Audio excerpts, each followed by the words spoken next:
And we're back into it. So yeah, after last time, seeing we had quite a serious crash before. We took out quite a bit. We took out two of the refineries, damaged the cargo containers, and caused ourselves quite a bit of grief there. I haven't been logged off too long, so I can't imagine that we've processed a hell of a lot of the ice and ore and all sorts of other stuff that we collected up. Yeah, we've still got stacks of ice, or at least in that one.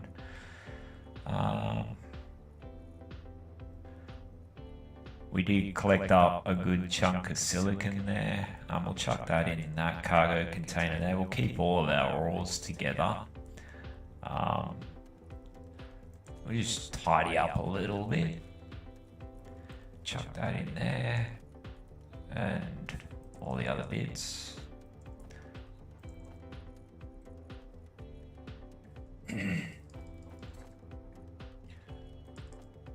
I probably should have left that where it was. Just get that all cleaned up. Something that I didn't do that I said we were going to do was get rid of all of this stuff. So let's just get rid of that stuff now. So chuck a whole bunch of those to be disassembled. Those and those.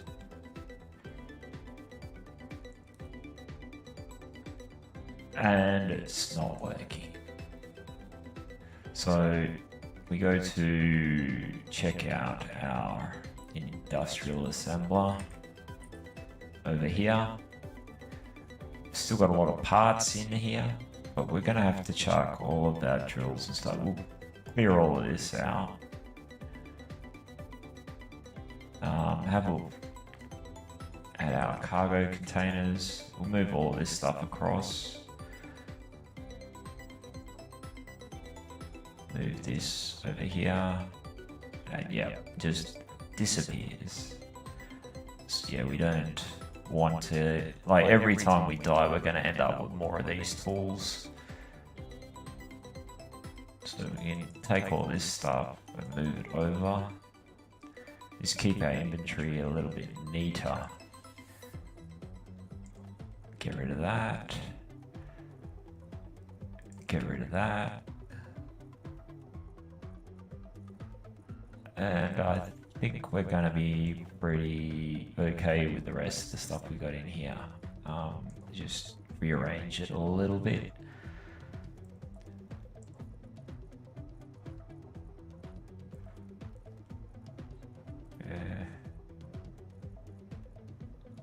Get a gravel out of here as well, so that way we can see where the gravel actually is. So if it's causing us some grief, we can get rid of it. This is just so that when we go to sell stuff, we keep everything in a central location. So we only need to go to one container, like, not that we're anywhere near a shop of any kind at the moment, but we don't have to go hunting through every single container to find anything or anything specific. And it also helps us to keep track of what we've got on hand. Like, we've got 466,000 kilos of ice.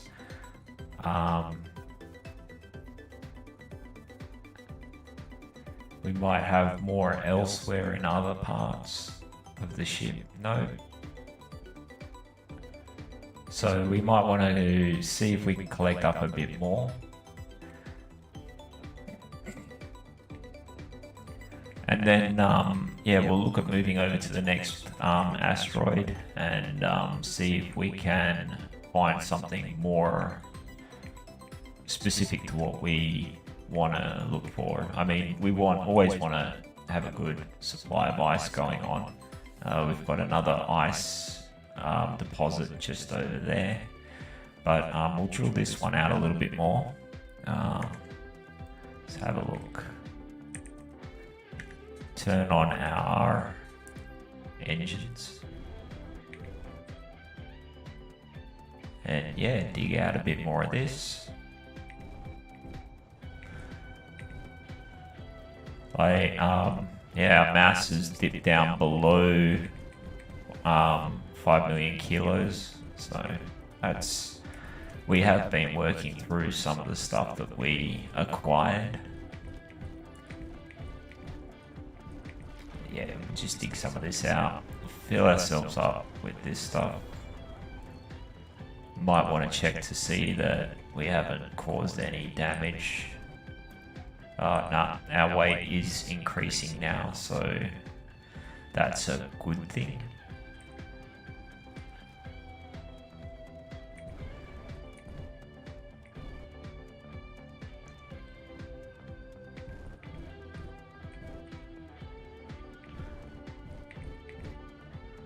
But yeah, like I said, we'll collect up a bunch of this ice and get underway again. We got 30% of our hydrogen tanks, or 30% of our full in our hydrogen tanks.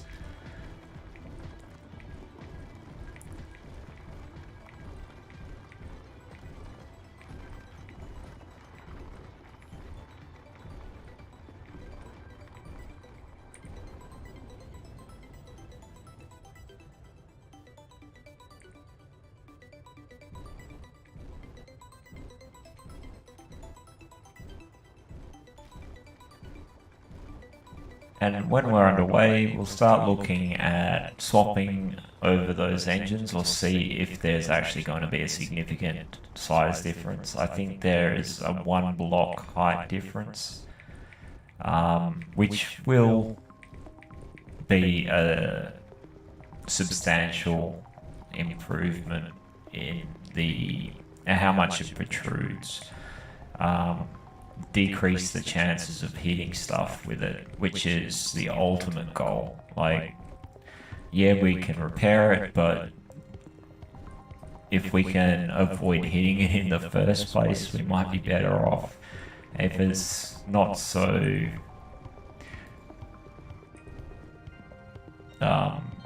if it doesn't stick out so much, we're not going to have as significant a problem with it. So like, we're still going to have to be careful, but we can put a shroud around it or something like that that's not going to stick out too far. We don't have to expend that much of an effort trying to figure out how to put protection on it, just to stop, like when we bumped into the rock before, which is always a possibility. If we build it in a way that, yeah, anything that's going to help us, it's not going to cost us anything other than a little bit of time and thought, it's definitely worth doing. Make it a little bit more efficient as far as space goes.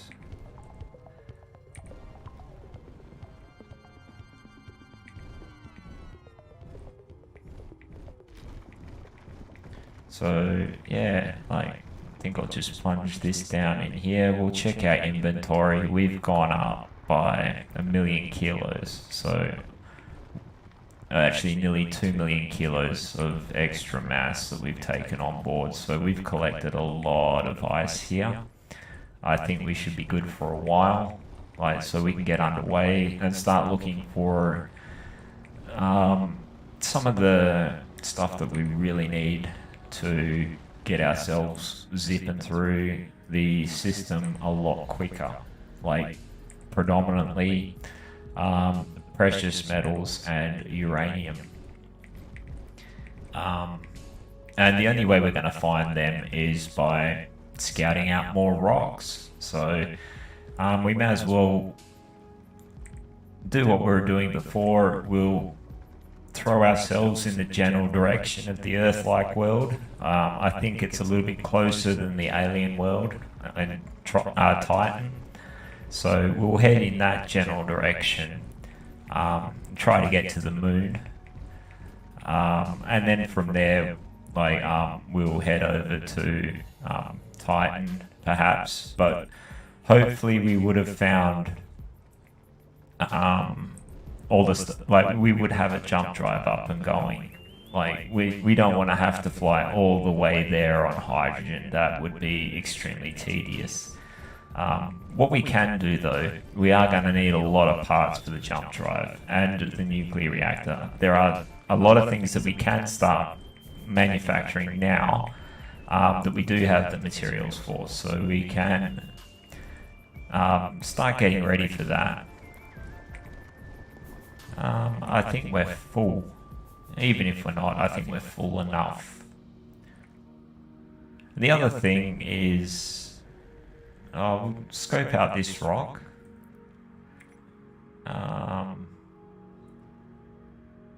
Because uranium is a similar color to that. If we can find a good source of uranium, it might be worth hanging out next to it for a little while. Like, we'll put a GPS marker down for it, mine it, and then scope out the rocks in the vicinity and come back when the voxels have refreshed. And we'll hit the same spot a few times if we can. And try to get as much uranium out of it as we can. Like, that is, if there is any here.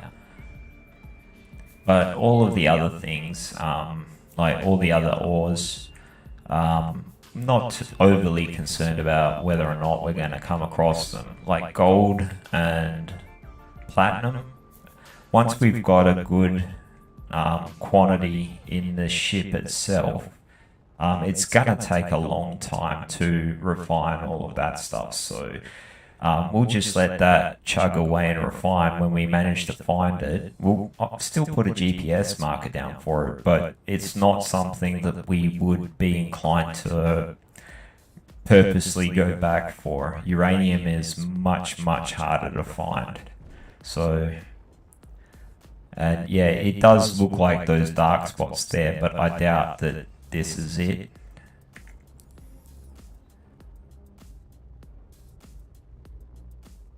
But you never know. And we can't really use it at the moment, but we can start refining it. Which, if we were to come across it and start refining it, then yeah, we will have stacks ready to go when we get our reactor up and going. He has gotten a lot closer to us. Or that might be the other guy. Or there's two other people on at the moment. So if we have a look and see where that unknown signal is,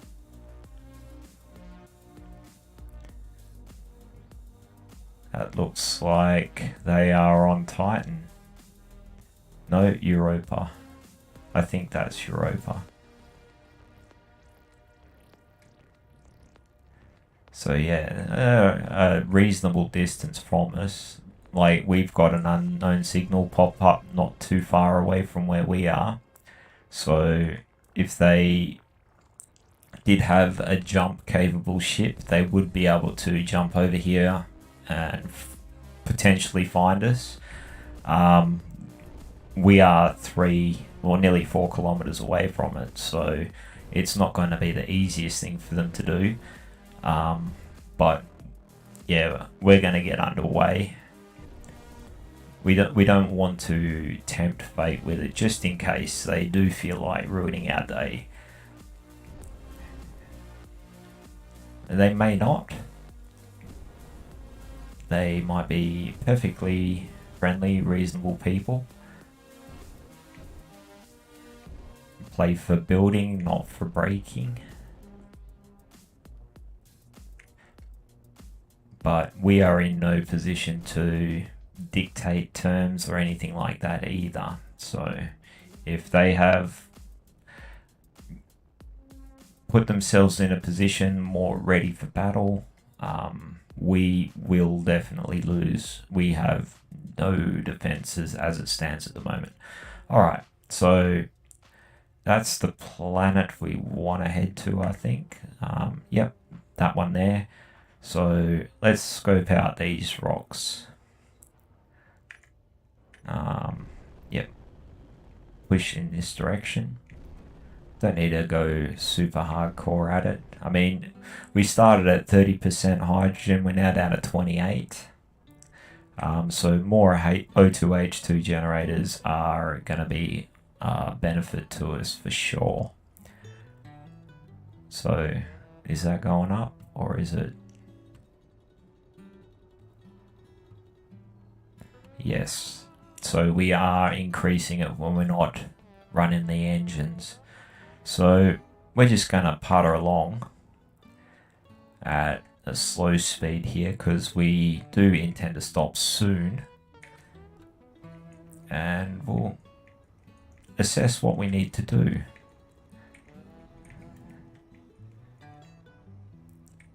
Chuck some speed modules back on here, I think. That'll be the first thing. Yep.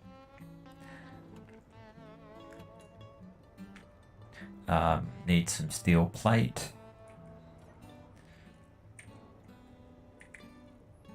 So yeah, grab some of that. Helps if you collect the right thing. Drop the scrap. And we'll fill this back up with speed modules. Just because, yeah, we don't even have the raw materials to make the parts for yield modules yet. Otherwise, that would be what we're putting in here. It's like, the idea is, yeah, we'd be running slower, or refining slower, but we'd be getting more bang for our buck. Oh, that one's already fine. Okay, so weld it up. Alright. But at the moment, yeah, we're just going to try and crank through it as fast as we can. Like, we may as well put the upgrade modules on whilst, like, put any upgrade modules on there.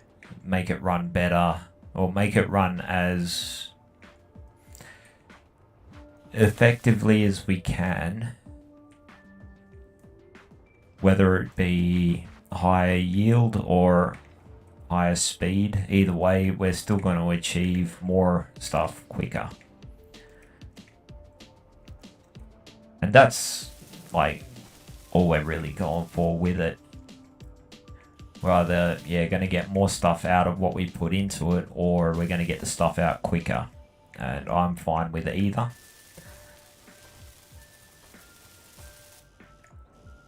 I mean, we may even chuck more refineries on if it's going to take an eternity, or we're going to get stuck because we're waiting for materials to process and stuff like that. Yeah, definitely we'll be chucking more on. So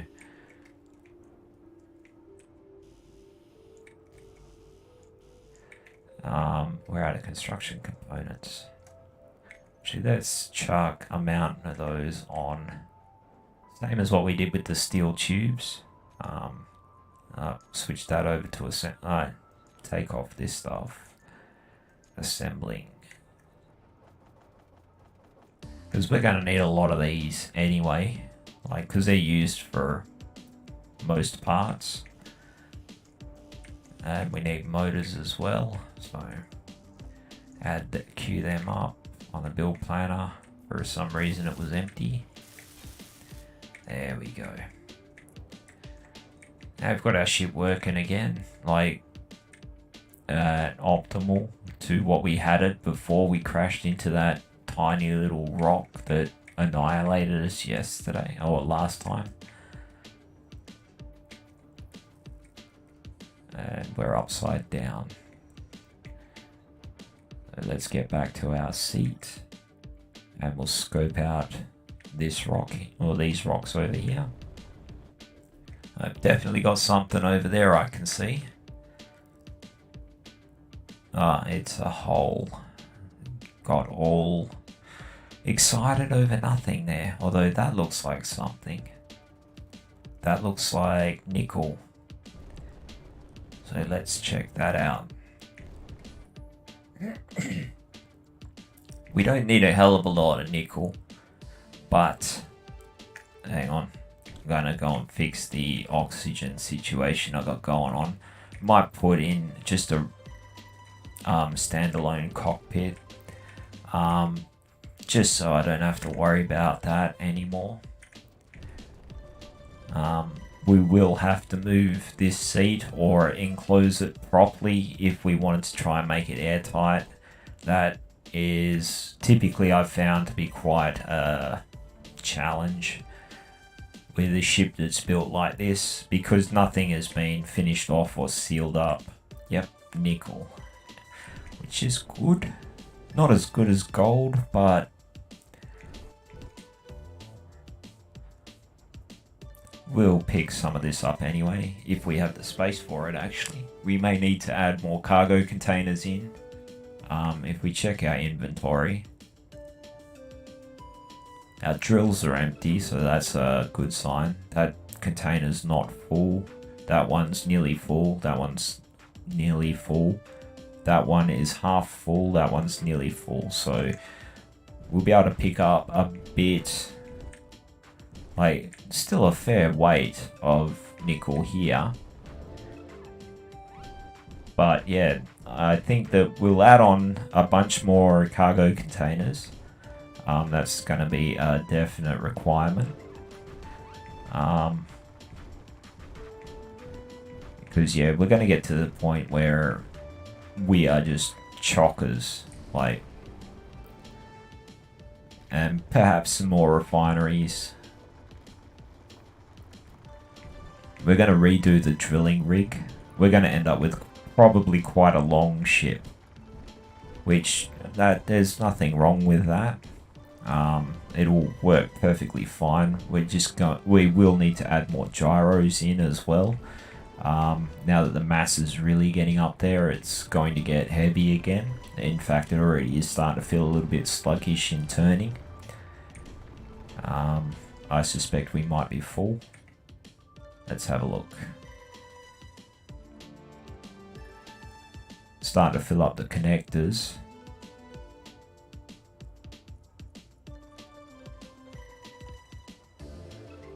That's full. That's full. That's not full. So we've still got room. Just finish off what we're doing.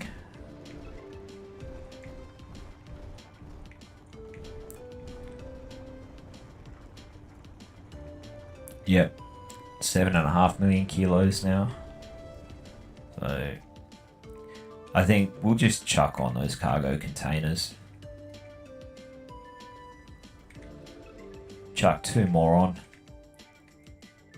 Now, something else to take note of here is we don't want to hit these cargo containers on the rocks. So we are going to have to extend the front of the ship out further still. So we'll probably do that with another 2 lots of refineries.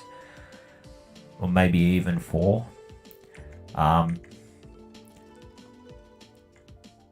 But anyway, cargo containers first. Interior plates.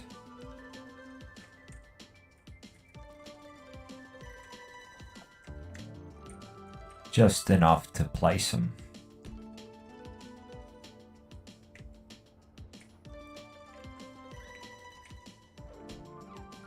And then we can put it on the build planner. I think I did that. Yep.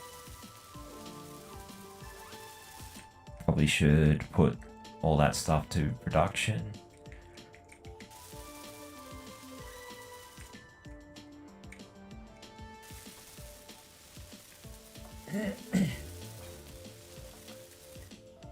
And we'll fill up these ones as well with, well, a bit of nickel. So we got nickel. We've already refined plenty of iron, and we've also got some silicon ore there to refine. So all the stuff that we'd normally be refining stone for, other than gravel. Not that we're really aiming to keep that at the moment. I mean, we could just eject out all the stone that we've picked up so far, but at the same time, we can process through it pretty quickly, so may as well just leave it.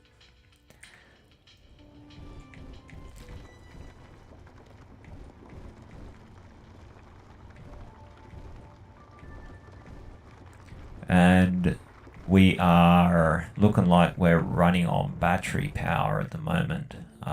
We don't have enough electricity to, I mean, we're not generating enough electricity. Oh no, fully recharged in.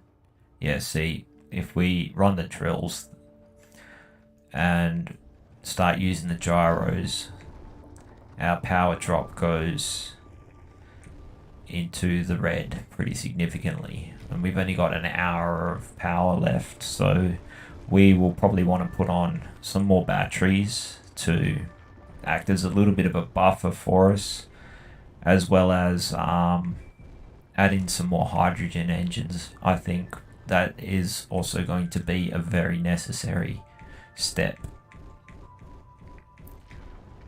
So we've got a spot on the port side of the ship where we can do the same thing as what we did on the starboard side with the 2 engines that we put on. So we'll chuck 2 more on there. That will give us another megawatt of power, which is not a huge amount, but it's what we've got to work with at the moment. We're probably going to end up with quite a few hydrogen engines on here until we can go nuclear. Then we can take them all out. So, yeah. But yeah, we'll get underway again. We'll strip the drilling rig down, chuck some more refineries on the front. And like once we get underway, and chuck those engines on. And also look at stripping off all of that heavy armor we put on the top. We'll bring our weight down that way, or some of it.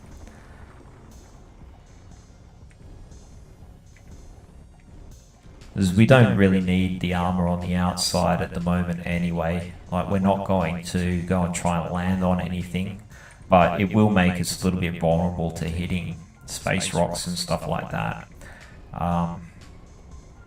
But that's always going to be a little bit of a concern. But yeah, if we have less mass,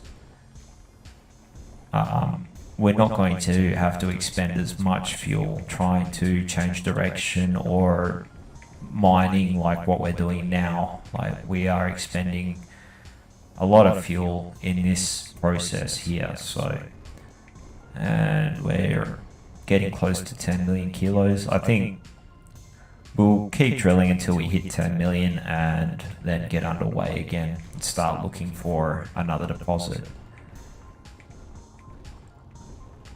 like of a different ore.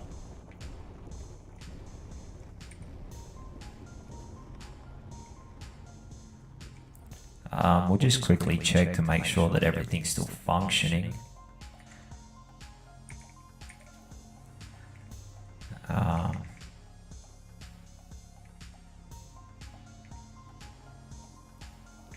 Has our drill rig broken? No, everything's still good. And I don't think we filled, I just don't think that we filled up those containers yet, but oh, there we go. We're up to 9 million. The mass wasn't increasing.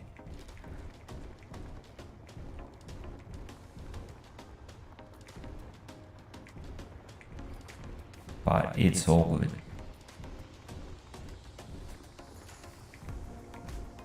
Let's check our inventory. Yeah, no, we're still good. Let's have a look at our cargo containers. We've got an empty one still. This one's starting to fill up. We're picking up a lot of stone.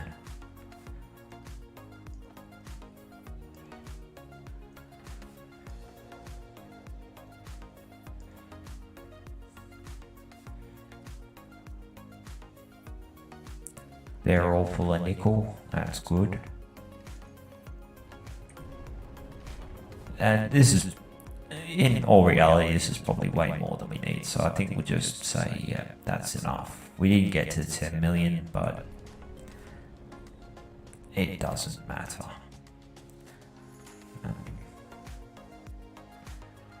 Let's have a quick look around this rock and see if there's anything other than nickel.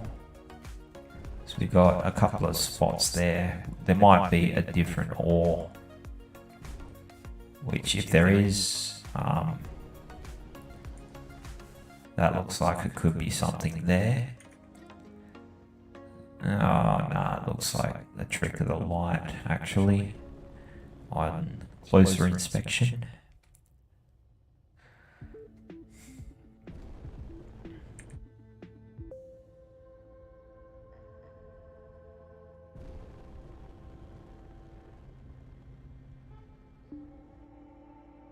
But we'll scope out the other ones, like the nearby ones. You never know, we've got some cobalt there.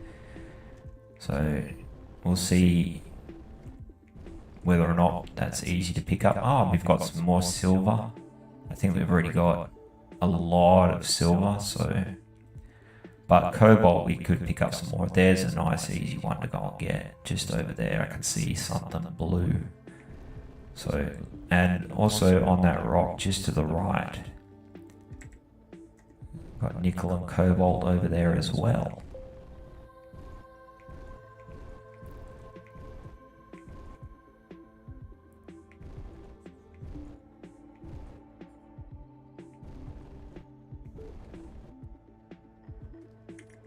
Well, we hit that very hard and very likely broke something.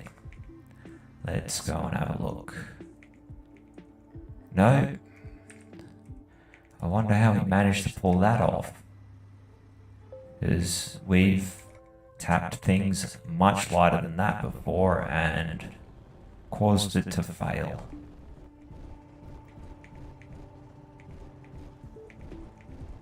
I think we might start ejecting the stone. So if we go into the K menu, we select our conveyor sorter and we'll just add stone to our whitelist as well. We'll start throwing that out because we've got nickel, we've got silicon, and we've got plenty of iron already done, so we really don't need to process the stone. So and then we'll turn on our ejector. If we have a look at the outside view, and there goes the stone. We'll go back to our camera and we'll drill out a whole bunch of this cobalt.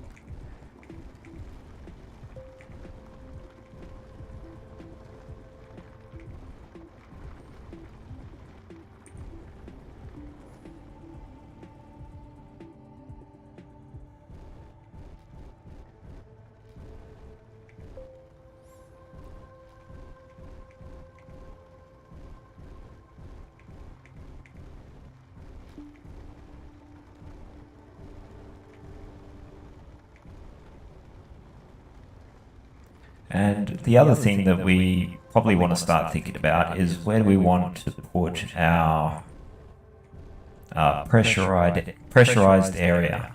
Like maybe put it on the top of the ship, like build like a bridge up there or something like that, where we've got that massive flat space. It'll give it a bit of a different shape. And that way also we can extend the front of the ship without having to worry about moving something right up the front.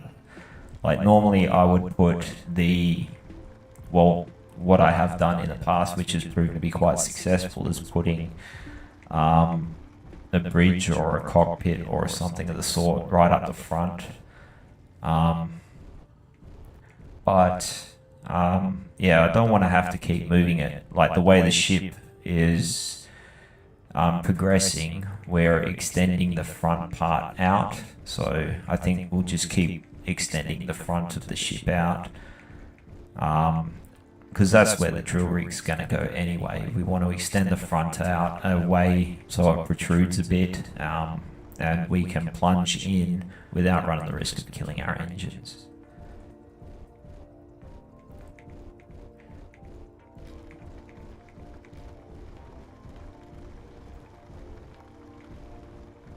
We'll take a good chunk of this cobalt with us.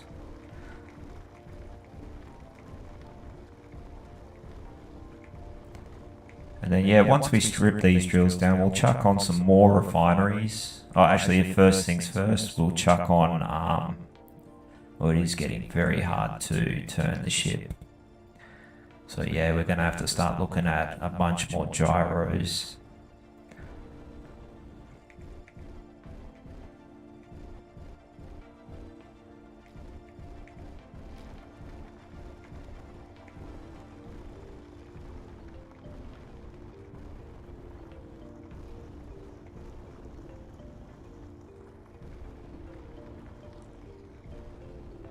Need more O2H2 generators as well. If we're running more engines, we need more gas production. But then, yeah, we'll start laying out a bridge and we'll stick a med bay in that bridge. And we can spend the majority of the time in there. We'll make it all airtight and give ourselves a bit of space to move around and whatnot. I don't tend to use the decorative blocks because they take up a fair bit of PCU. And you don't really need them. I mean, they do make the ship interior look a lot better, but if you're running with a limited PCU cost, or a PCU limit, PCU limit, you don't really want to be wasting it on something that is not super necessary. So I think we've pushed in about as far as we can. We're starting to hit other things. We'll clear some of this stone out of the way.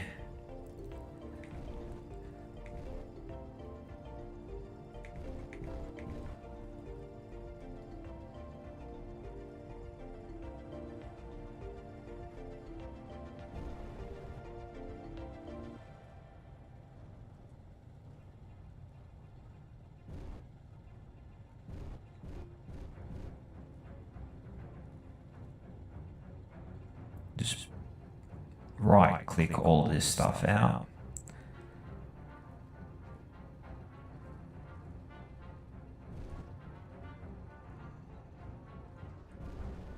And we're still hitting something.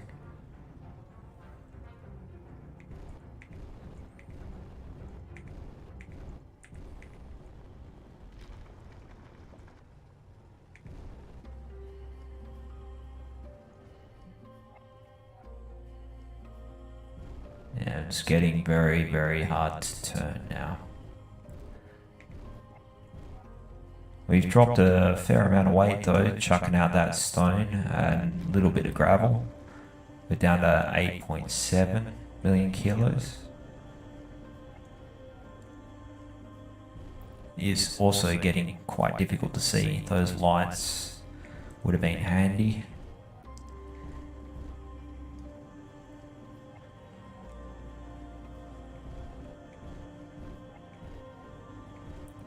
But it's a problem that we can quite easily fix. It's not an insurmountable problem by any stretch of the imagination. It's just something we haven't done yet. The other thing as well is those lights are going to get moved quite frequently, I suspect. As we make this longer and we move the whole drilling rig forward like what we have been, yeah, not super stressed about whether or not I've put them on at the moment. It's just a minor inconvenience at the moment. But it does help when scouting for ore and stuff, because it lights everything up quite, like when you're close enough, lights it up quite well, and you can distinguish ore deposits a bit easier that you might not necessarily see with your ore detector. And also it helps you to work out how close you are, like, because we're not playing with VR or 3D or anything like that, so depth perception is not brilliant we may as well be Leela on the Planet Express ship. But with the two lights, if we put a light on each side, we can see when we're getting closer, and we'll get a rough idea of, like, as the lights cross over or get wider, similar to the old bomb sights from World War II. When they get to a certain spread, or I suppose it's like a parallax kind of thing, you can sort of roughly gauge your distance that way, whether or not you're too close or what have you, when you're approaching an ore deposit.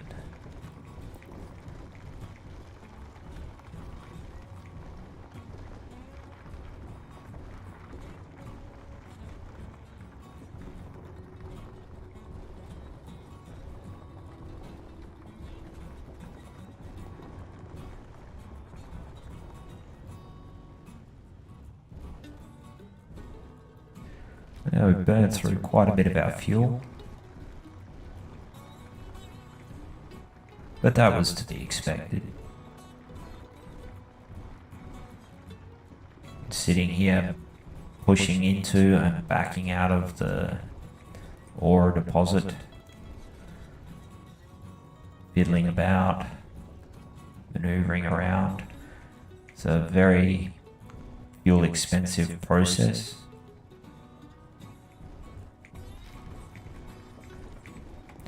And this is what the ion engines are good for, is all this fiddly little work. If you've got the electricity to spare, turn off your hydrogen engines and use them for your major maneuvers and thrusting and stuff like that, because you get a lot of power with it, or your atmospheric stuff. If you have to do like a recovery of a crashed ship or something like that, like if you or one of your dumb buddies goes and crashes a smaller ship, which happens quite frequently. Yeah, you just chuck a mountain of hydrogen thrusters on there and you can lift just about anything you want, provided like you can put them on there. You just burn through an enormous amount of fuel through the process of it. But it's a lot easier to fly down, pick up the ship, and fly it to space, just so long as you've got the lifting capacity, and repair it in space rather than repair it on the ground. It can be done on the ground, but building on the ground is difficult in comparison to building in space. So yeah, what you do, like if you do have a crashed ship and you want to try and repair it or recover it, and you've got another ship handy, like if you've got a small scout ship and you've got your large base ship, you take your small scout ship down and you stack it, and it is salvageable. There are a lot of ways you can get back to your main base ship. You could just backspace up to it, like respawn on your base ship if you survive the crash. First off, you set a GPS marker for where your ship crashed, and then what you want to do is work out how you're going to get back to your main ship, and then outfit it for heavy lifting, so lots of downward thrusters, and also make sure that you can maneuver the weight, so you've got the gyros to compensate for all the extra mass and whatnot. Then yeah, like I would fly down and pick it up and drag it back into space. I've done that quite a few times. Like,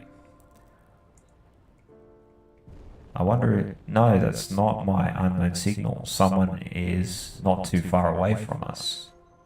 So if we, but they must have logged off. But yeah, there's a strong unknown signal 75 k's away. So I think we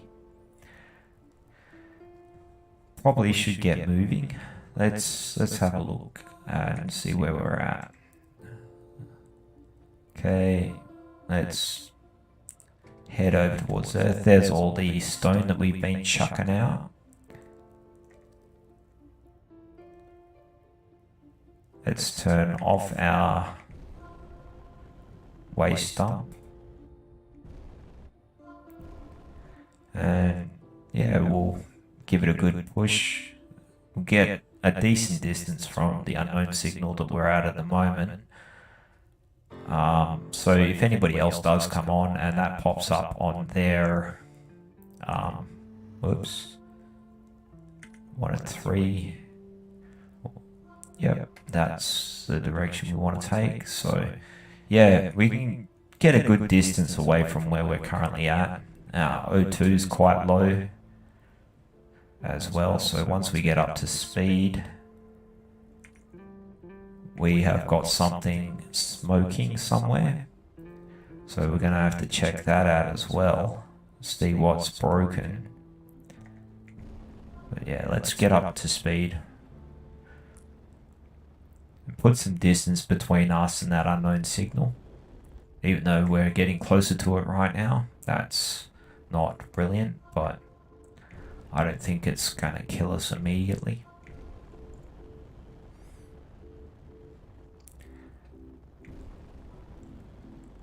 And yeah, we'll chuck on some more refineries. Okay, we definitely need to go and look at getting some O2 in our suit. So we're down to 2. There we go. Less stress. Okay, let's find what broke.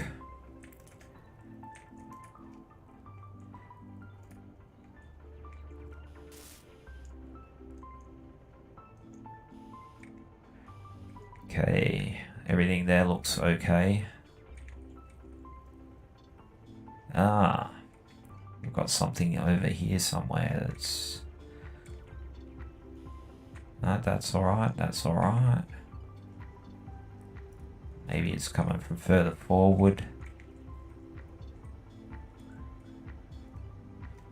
But lagging a little bit. That's a little annoying. That's coming from right up the front, I think. We broke our ore detector. And we've also broken those pipes. Well, we're going to take that off anyway, so let's just grind it down. Because we're going to chuck some more refineries on here. And also, we'll fix the conveyor tube, so that way we can put the stuff in the drill. From the... yeah, we can use the conveyor ports on the drill. Anyway, what do we want to do? We want to get the stuff for that. And it didn't let us have the stuff for that.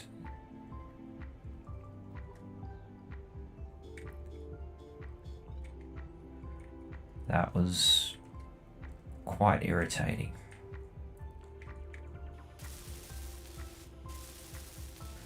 We've got a couple of broken tubes there. Now, is there a reason that we can't get stuff out of that?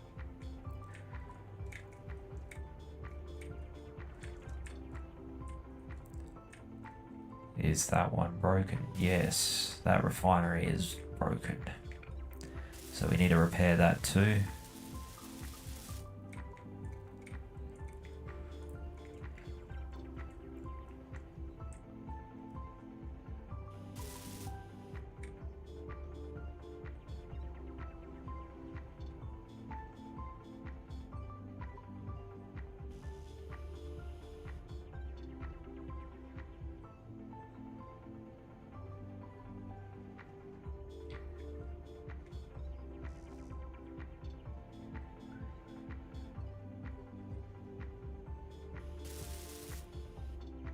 Okay, green lights. Nice.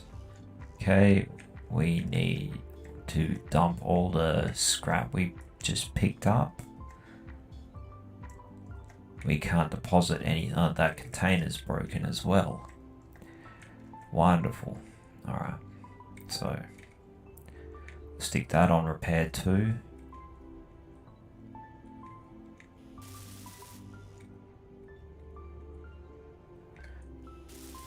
And the refinery.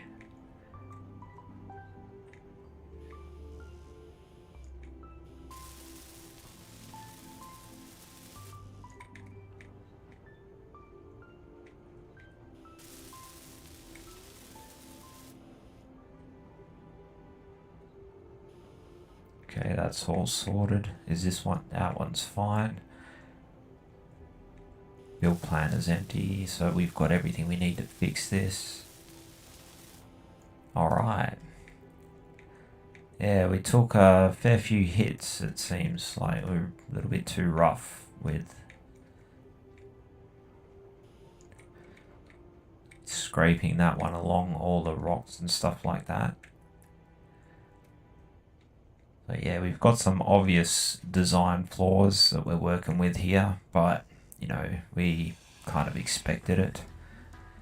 Things built for a function, not an enormous reliability. At the moment, at least, anyway. But we will work on it.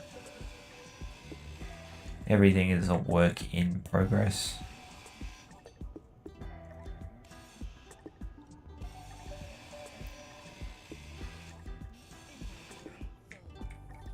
We just want to, at the moment, get a lot of stuff done.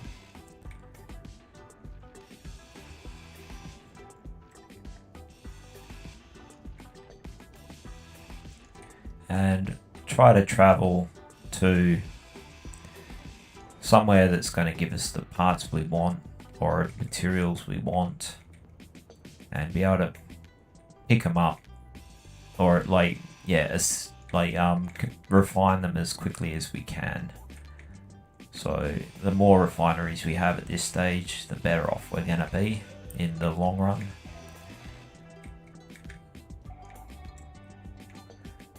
And after we've set these refineries up, probably first off we'll look at adding some more power. That I think needs to be prioritized. I won't bother putting the drills on yet. We'll just chuck the refinery on there. Don't necessarily have to weld it up straight away, but we'll put the parts on the production queue. We'll chuck another 2 on the front.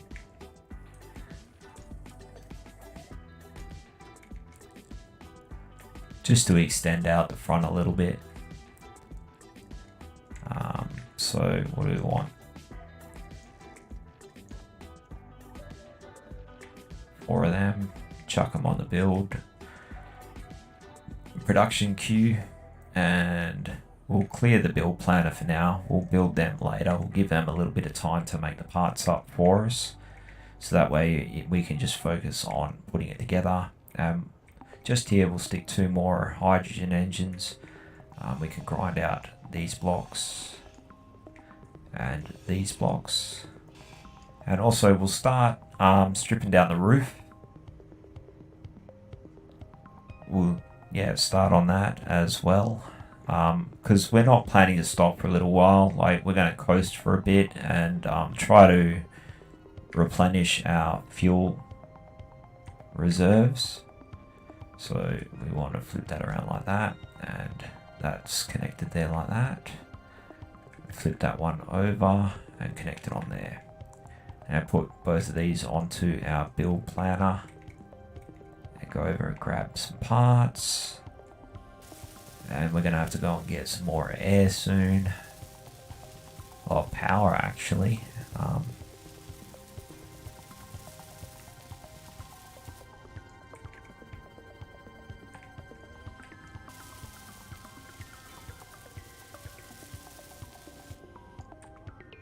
There's one. We need more parts.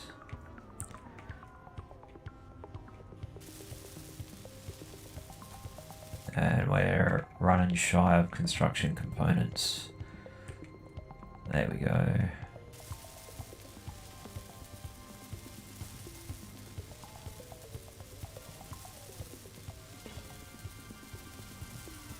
So just added another megawatt of power there, like power of production. Engines are running. So let's gas up and have a seat and have a look and see where we are. Now, something else to take into account here is that we don't have our camera on the front, so we can't like scope out from a distance rocks, but we may as well just shift our course down to this one here. We'll have a look at this rock. Won't bother trying to correct the course too much. It'll correct itself to a degree. But first off, we'll weld these up. Actually, I'll only do one at a time on the build planner.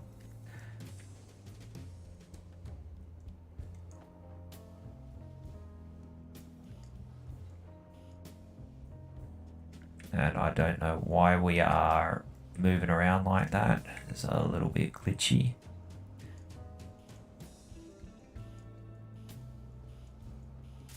And there's one done.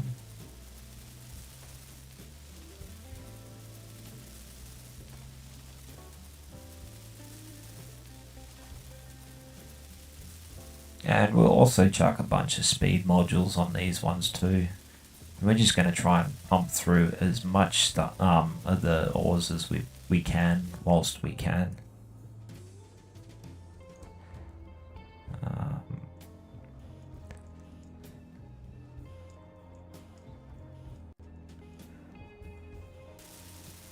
So yeah, bulk material processing is going to be the name of the game at the moment, and then we can make whatever we want.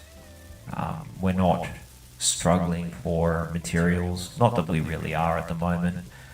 The thing that's going to slow us down is we've only got the one assembler at the moment, but that'll be a later problem, not a current problem. The current problem at the moment is we want to try and burn through all the ores that we collect up and all of that sort of stuff. So that's why we're putting on so many refineries now.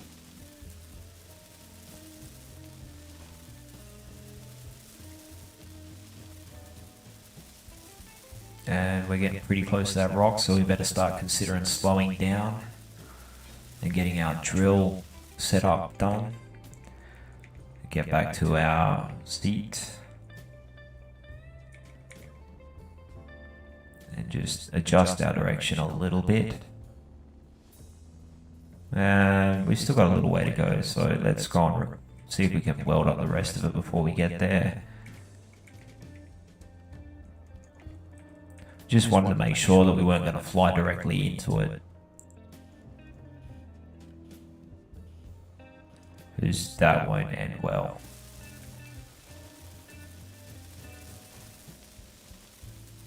And we'll set the drill rig up on the front again. This time I think we'll chuck a piston on and see how we go with the piston, see whether or not that survives a bit better, because we can extend the piston and retract the piston and hopefully give ourselves a little bit more room to move, and also a little bit more survivability. Like I've had a lot more luck with the pistons. Let's chuck our ore detector on here as well. We'll just stick that on top of our piston, and then we'll grab our drills and we'll stick all 5, if we can stick them on properly.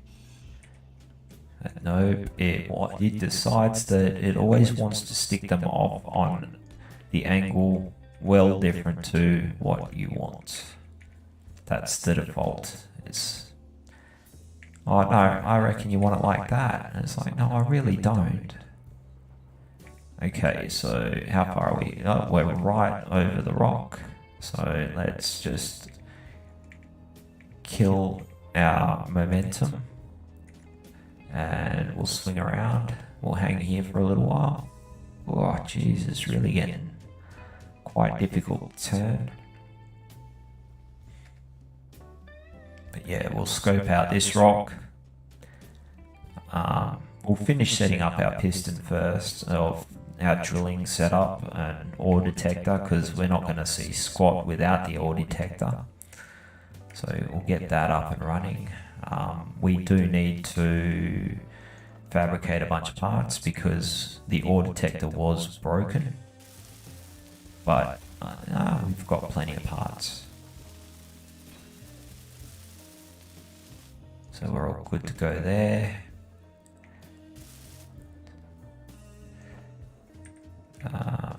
reach that.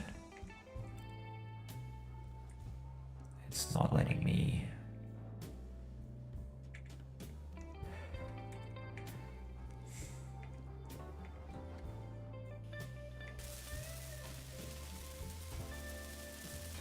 Now you could put a rotor on the front of this as well, but it's going to try and turn the ship too.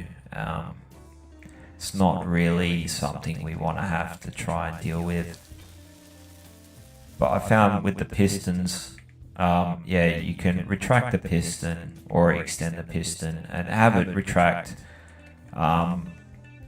reduce the length of the ship and make it easier to turn and stuff like that, and have it retract underneath your ship.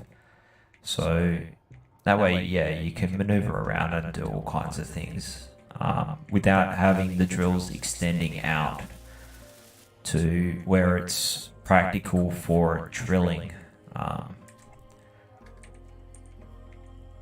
So yeah, anyway. And yeah, these will extend out 10 meters. I'm pretty sure we've been over that before. So yeah, 10 meter extension from where we are, that's the equivalent of 4 conveyor tubes. So yeah, cost wise, I think it works out to be, I'm not sure what the PCU cost is, let's have a look. 100 for the piston, but so it's a bit more than a conveyor tube, but they do make it easier because you can retract it, like if you get it stuck in something, or you can plunge it in. There's a lot of different ways you can go about it.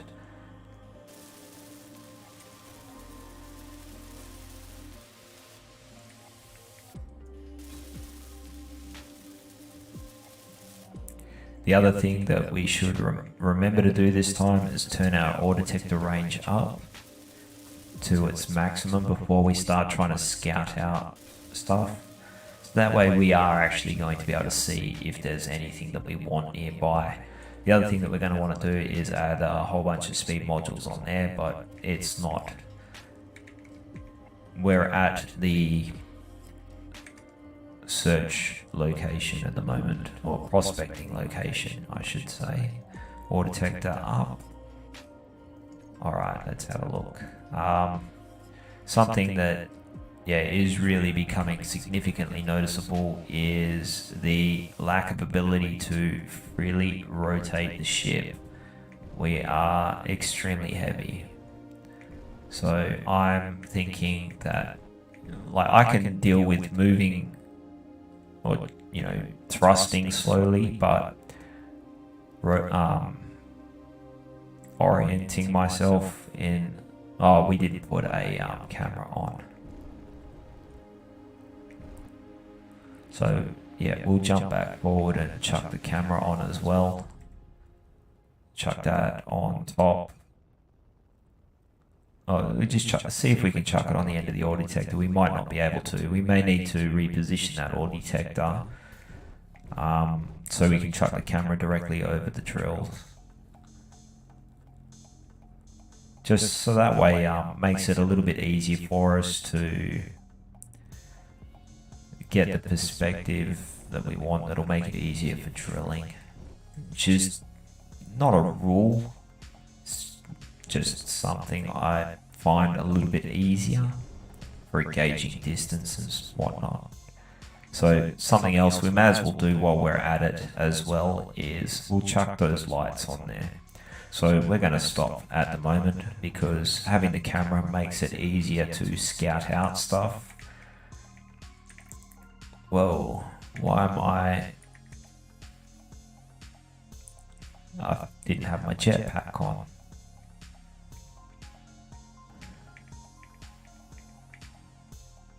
That was concerning. Yeah, so we'll rotate this, so we'll cut this down. Rotate it up, like replace it and place it on an angle up, like that, and weld it back up. We're going to have to reset the range on it again, but that's okay. And now we can place a camera. See, we couldn't put a camera there, but we can put a camera there if we had steel plate. So hang on, we'll try that again with steel plate. So grab some of that. Now, yeah, we can't put a camera on this bit of the ore detector, but we can put it on the bottom bit of the ore detector. That's why I wanted to rotate it up, because I want it directly over the top of the drills there. So chuck that on there. We need some computers, because of course we do.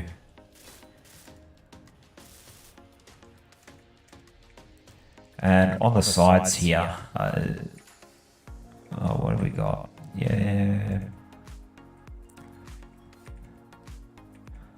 Yeah, we'll stick on either side of the refinery here. We'll bring it out a little bit. Do I want to bring it out wider? Probably not. Might, let's just have a look and we'll see how we go with the spotlights, because they can create a little bit of glare that makes it hard to see stuff. But yeah, anyway, we'll see how we go. So spotlights.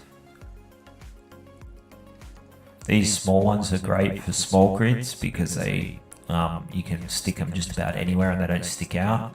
These ones are the original vanilla ones, I think. We need to put it up a little bit higher. Why are we not able to place the spotlight? Okay, we've got materials, it just doesn't want to let us put it there for some odd reason. But we can put it here. So put one on for now, we'll weld it up, and we'll just see how we go with the one. We're going to have to boost up the range of it.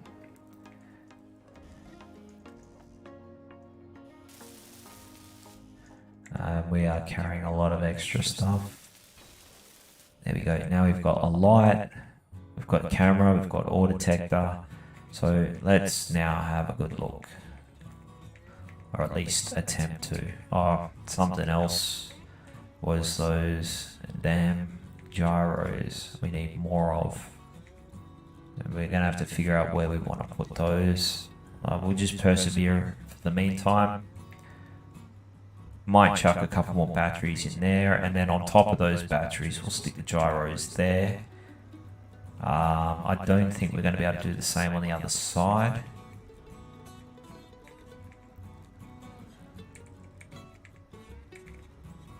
Oh no, we can do it. We can do that. So yeah, I think that might be the way to go. So yeah, 2 more batteries, 2 more gyros on each side there. We are... If we do it on this side, no, we're not going to block anything off. We can still get to our refinery access port if we want to. If we still want to use that, we don't necessarily need to, because we can access the refinery features from anywhere. But yeah, let's turn our ore detector back up, because default. And also let's have a look at our spotlight. There we go, there's our spotlight. And if we increase the radius and bump up the intensity a little bit, we're going to have a much more effective time with it. The other thing we want to do is put our camera back onto our taskbar so we can just hit 3. And something else that we're going to want to add on is our piston. So if we go, because we're getting a lot of parts now, rather than try and scroll through everything, we just type it into the search bar and I stick it on reverse. So that way, if we hit 5, our pistons extend, our pistons retract. Now at the moment we want to keep them retracted, so that way we've got a little bit of clearance and we don't have to worry about hitting stuff. But yeah, this is very, very sluggish. So, and you can see what I mean about the glare from the spotlight there. But at the same time, when we start getting close up to stuff, so we'll just scooch in a little bit closer.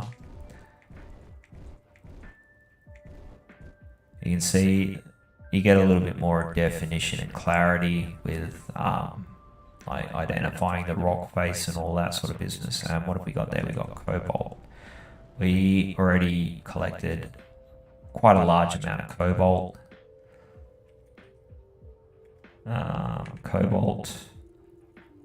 Got a bit there. Got quite a bit there. We've got another large amount there. Can we put them together? Not quite. We've got that much of it. Can we chuck it? No, that one's full. That one's full. Jeez.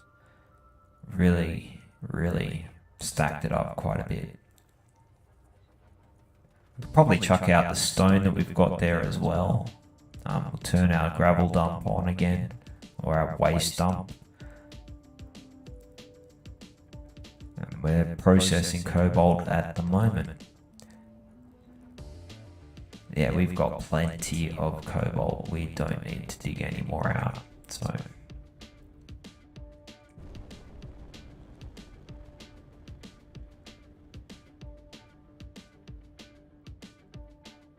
So yeah, definitely going to need more gyros because we are very massive. And more O2H2 gens. And also do a size comparison of the different large hydrogen thrusters. That's the other thing that we really want to look at.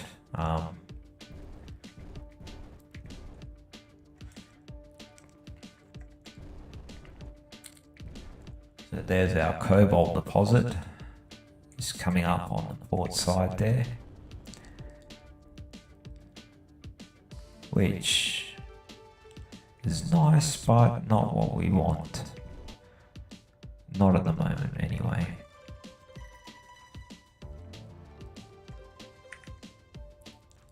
We've got gold. Nice. We've been hunting for it, and then it disappears in a sneaky fashion. It's being elusive, but no, we're gonna try and go after that gold. Hopefully that's a surface deposit, it's not way deep. But it's not looking brilliant. But we'll fly around the rock and we'll have a good look around this rock. See if we can get to gold easily, because we really want that. That brings us a significant amount closer to getting our jump drive up and going. The other thing that we're going to need is platinum.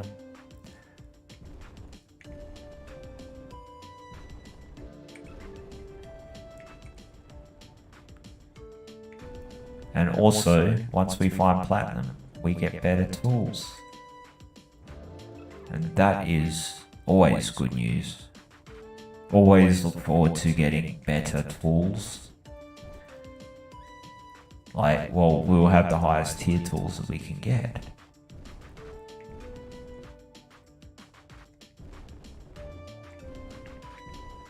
Which is good. That'll mean that'll be short work of chopping down the top. And also short work of welding up, or much shorter work when we're using our hand tools, which we've done the predominant, or actually we've done all of the building so far with hand tools. I think we do need to build or unlock the block welder, block grinder, because we haven't used them yet. I don't know whether or not they're unlocked, but I would suspect so. And yep, we're gonna have to go back and probably dig down to that gold deposit, which is a little bit of a pain considering it's very difficult to rotate around, but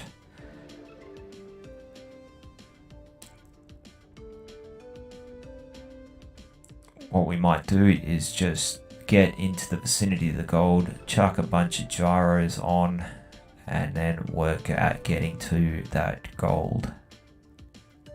because I don't really want to pass up for picking that up whilst we've found it. So like, we will keep scouting around for better deposits, obviously, and we'll mark this up so if we want to come back to it, but we will try and take a good amount of this. Like, we're going to need a lot of it, because processing the gold is, like I said, not a super efficient. Like, you don't get a hell of a lot. Oh, that's the other thing, is we can put on our yield modules. Like, I'm not sure whether it was platinum or gold that we need for those, but I'm pretty sure it was gold.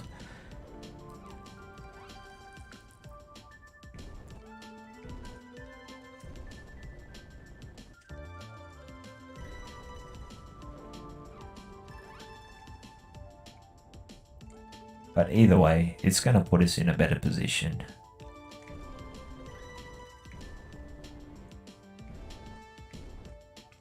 Can't find it.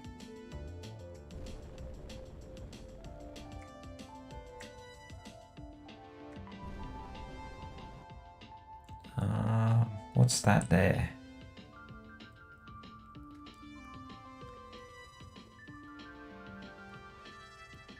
$304 meters. Popped up in and then out. Cobalt. That's cobalt. We got 2 cobalt deposits now. That's a little bit irritating.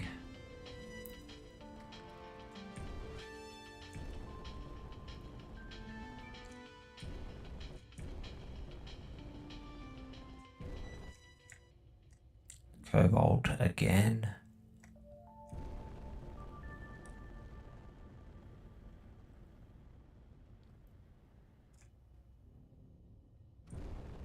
Oh, we've lost our drills. That's shit.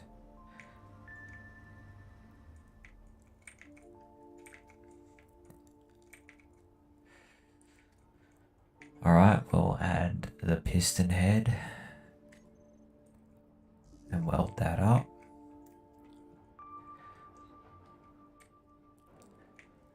Bye-bye drills.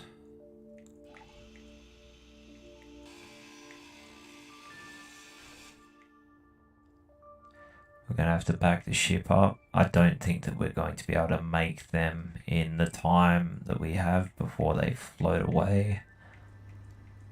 Get to a spot that's going to make it very difficult for us. In fact, hang on. Let's have a look at our grids. So we'll jump out of the seat for a second. Actually, we'll make sure that we can still breathe. Now we go to the K menu, info. This one here, 1 block, 1 PCU, and this one's 5 blocks, 5 PCU. So this one here is our piston head, this one here is our drill sort of floating away. We'll delete those because that may prevent us from being able to put our drills back on. So anyway, let's find the gold first and then put the drills on, and try not to hit stuff again. Having a lot of unfortunate incidences, but at least we didn't destroy a significant portion of the ship. But yeah, not being able to maneuver very well is like I'm really struggling with, to be honest. I'm really actually a little dejected that I can't find where that gold is hiding.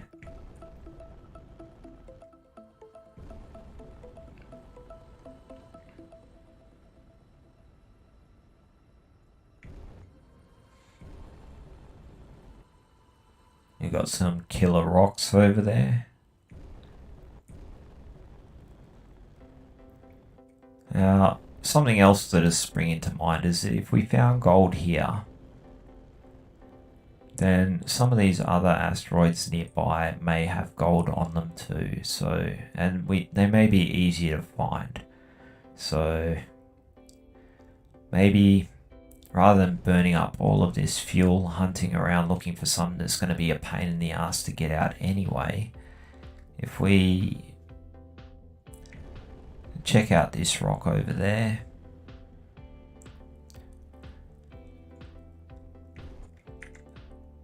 we'll just slowly cruise over to that, and whilst we're going over there, we are going to add in a bunch of gyros. So where did we say we were going to put them? We're going to put a couple of batteries down if we can. Yep. So battery there, and gyro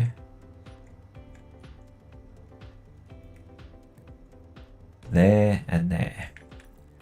So chuck them on the build planner, and we'll dump everything we got and pick up all the stuff with the gyros, because not being able to turn is horrifying.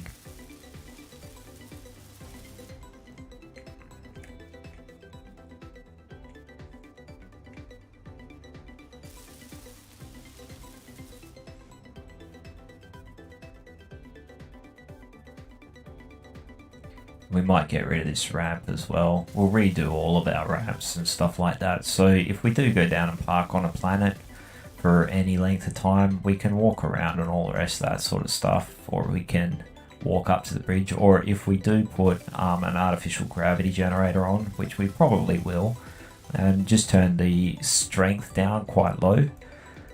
So that way we don't have to compensate with the jetpack too much, but it's enough that it puts us down onto the ground, and it makes it easier to walk around the ship and find where you're going and all the rest of that sort of stuff. So, and also what it does is when you're ejecting rocks out the back of your ship, it throws them away from your ship, which is also a very handy thing to do. So we'll chuck both those batteries on the build planner and get them knocked up. Just have a quick look out the front and see how we're going. We're still a little way from that rock. We're traveling quite slowly towards it at the moment, which is perfectly fine. If we are moving, yep, we're moving at 20 meters a second. So we're not in a super hurry to get to it. I'm going to try and get all of this stuff done first, so that way when we do get there, we can move around much more freely. We need power cells, so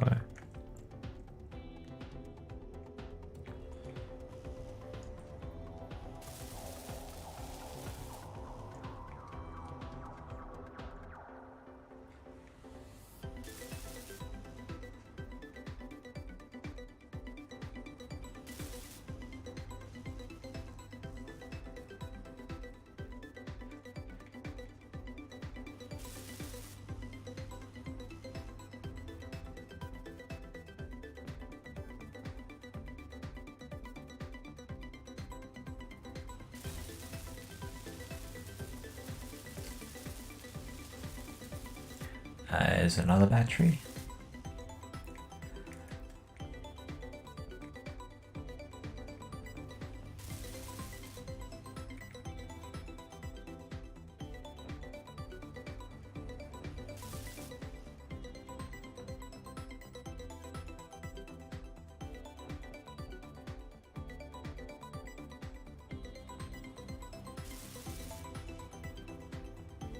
Three more, and then we'll jump back in the seat, clear up the build planner, or opposite order, I think.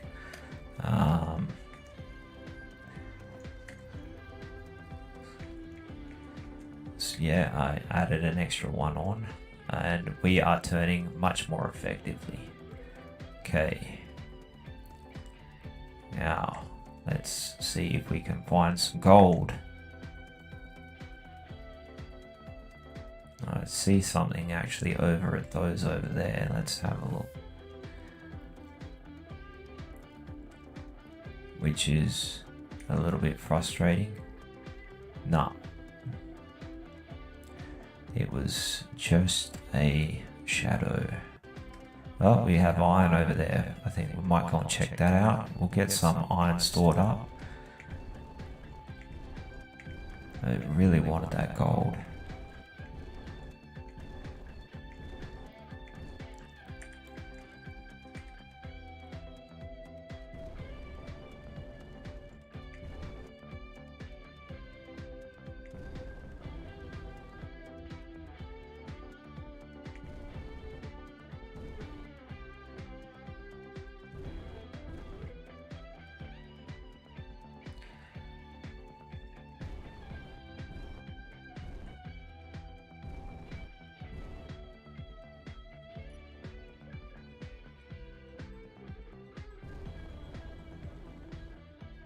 Oh, that was unfortunate.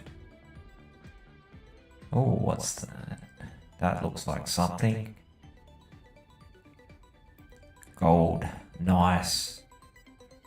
We have found what we're looking for. Excellent. We've got gold, silicon, and cobalt.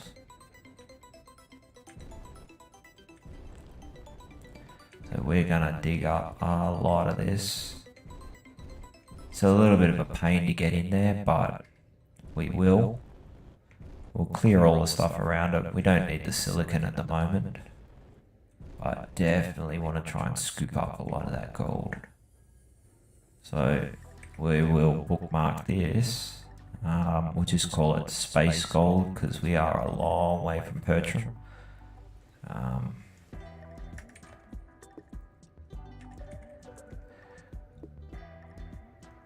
But yeah, okay, we need to go and put our drills back on, fix that piston head, or weld up that piston head.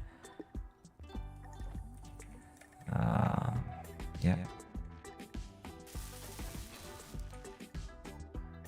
We still need another large steel tube. Okay, drills. We need steel plates.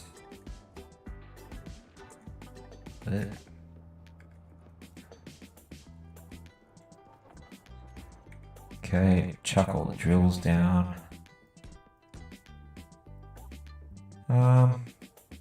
Thinking about whether or not to try a different approach.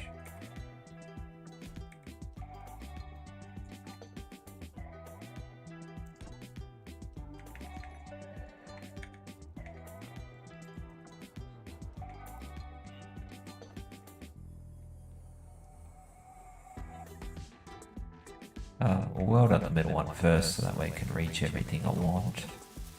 Or reach the conveyor, the port. So that'll make assembling the other ones easier.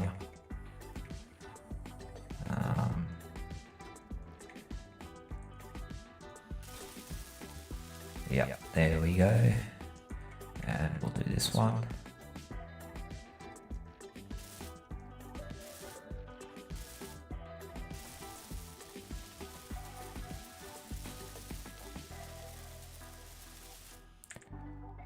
This one.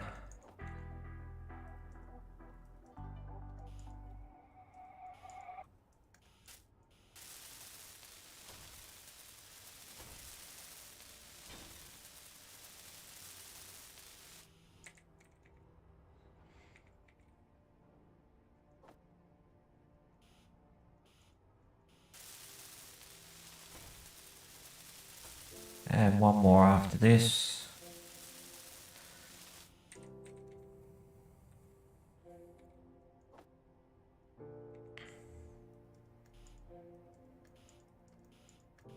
And we're good to go.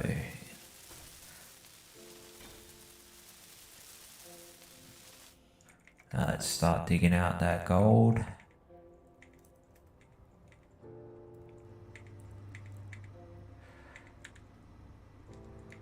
Refill our oxygen first. And jump in our seat and have a look at our camera, which for some odd reason we are looking, the camera's too low. Okay, so There's another problem.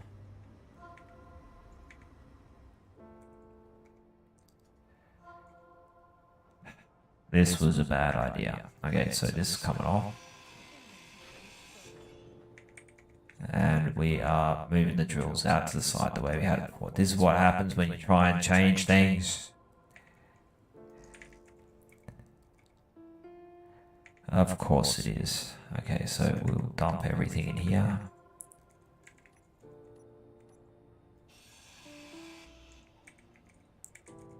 And we will put our drill on the side like we had it before, so that way we don't have to change the camera spot, as this way does work. We'll just grind out this drill here and stick that on the other side.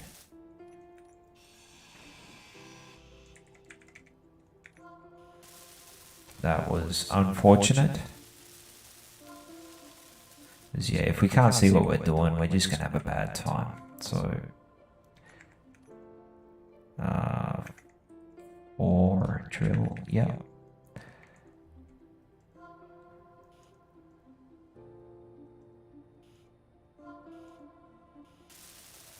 All right. Try again.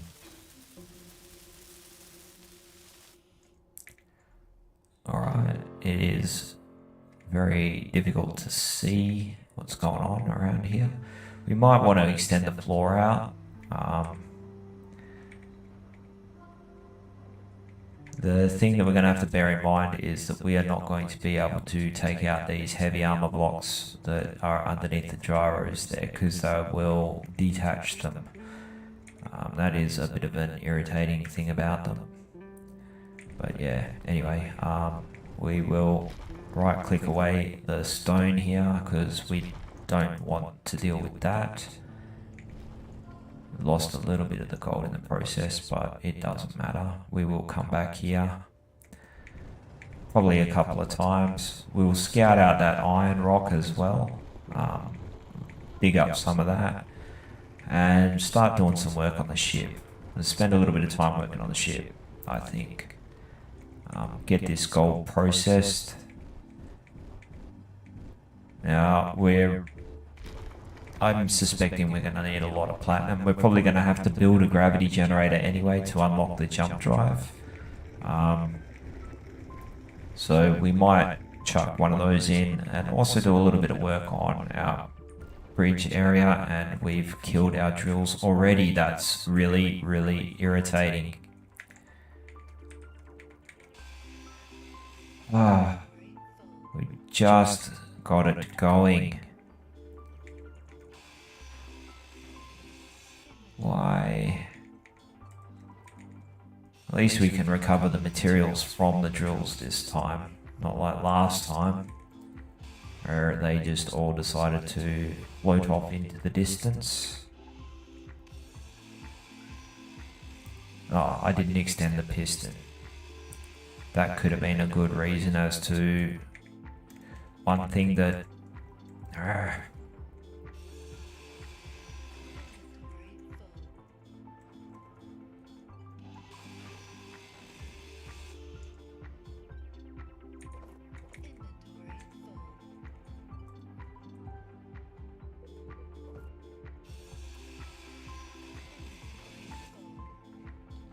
Talk about being in struggle town.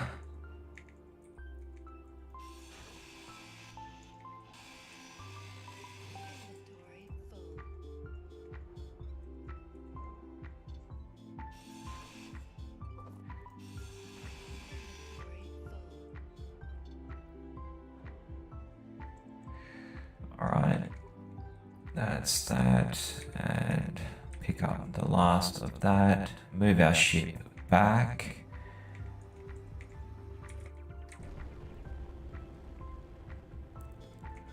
Oh, the frustration. Alright, now, we should have, no, it doesn't matter, we'll just do it from here, reattach the piston head, weld it up, and put the drills back on for a third damn time.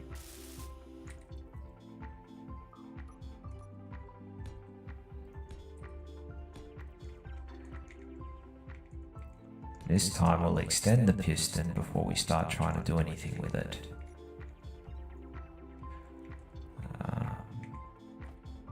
Build drills. Grab the rest for that drill.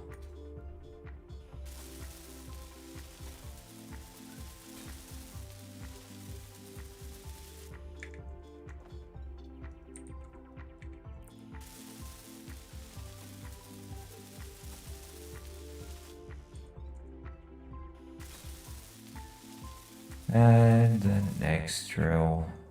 This is like 15 drills we've just made.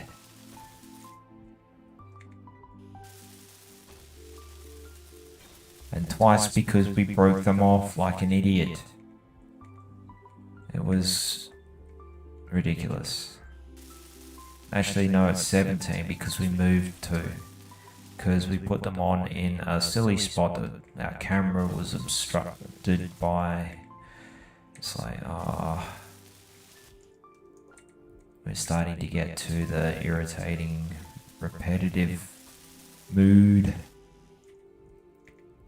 But we should be stoked because we found gold. So that is a significant objective obtained there. Now, we did set a GPS marker for it. Yep, space gold. So we haven't forgotten to do that. Now let's push our piston out this time and then start drilling. We can still fly with the drill out, but yeah, we'll let it just push first. Plunge in.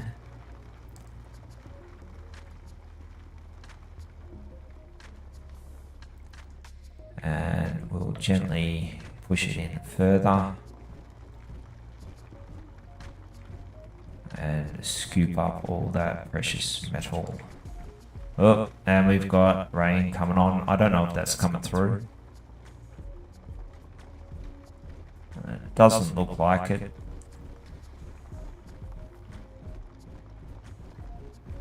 But yeah, if it does get too loud, we're gonna have to go all music and video for the time being. Yay, weather.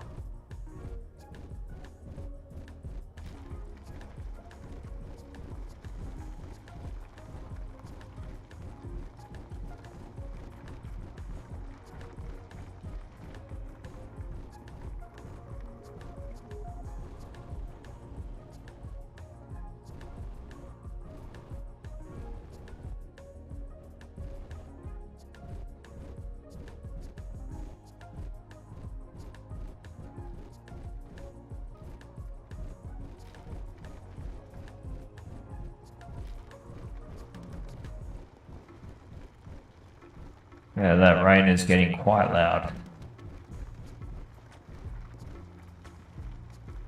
I don't know if it's coming through on the microphone or not.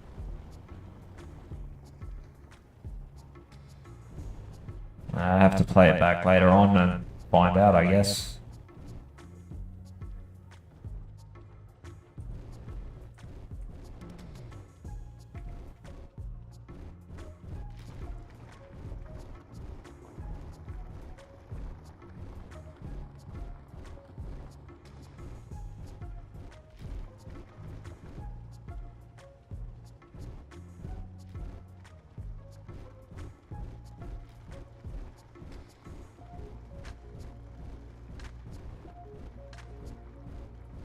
And we're keeping an eye on the mass. It's still going up, so that means that we are still taking ore on board, which is good.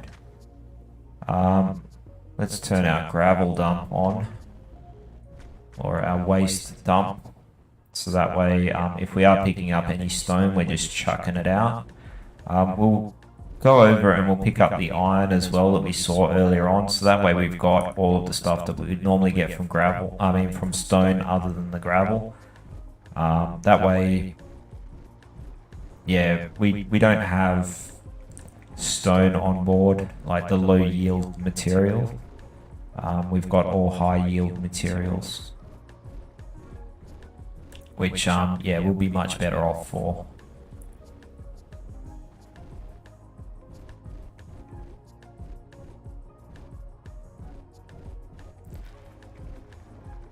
And try to manage the mass that we've got a little bit better. Like, being super heavy is not necessarily a problem, but like, yeah, we have to build a bunch more gyros and more batteries and more engines, like hydrogen engines. Like, we haven't looked at replacing those hydrogen engines yet, but we probably should look at doing that.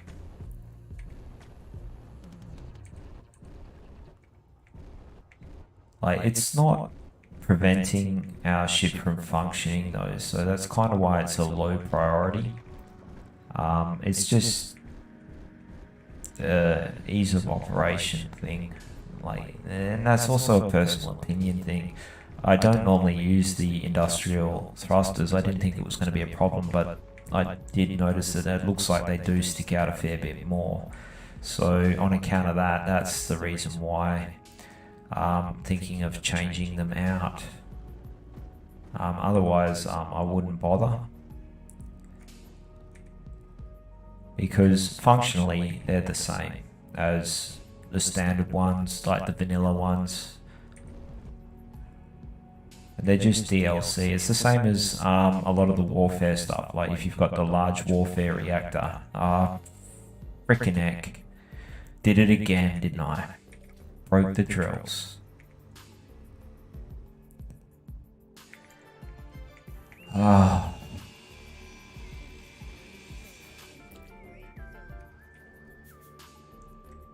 It's because it is very difficult to move this heavy thing around. And it didn't stop. Like, it all of a sudden shot off to the side. It was my own fault. I'm not blaming anyone else or the game or the ship. It's a pilot error. And also, because I built the ship, it's the engineer's fault. But I'm still allowed to whinge about it, aren't I? The frustration is real.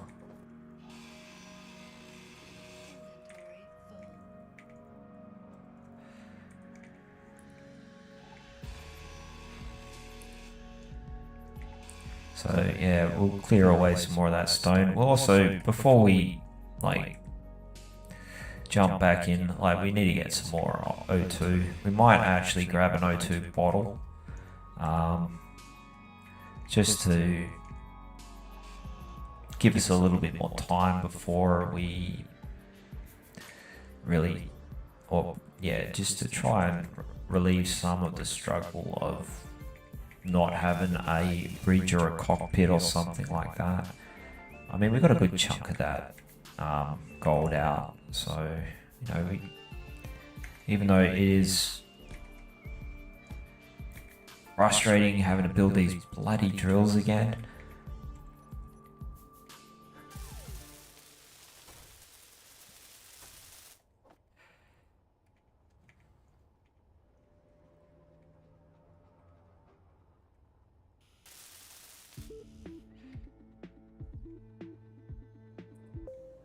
and it's not a super hard problem, like rebuilding the drills. It's just, spent like it feels, well, it hasn't been a significant amount of the stream building drills, but just because we've repeated it so many times,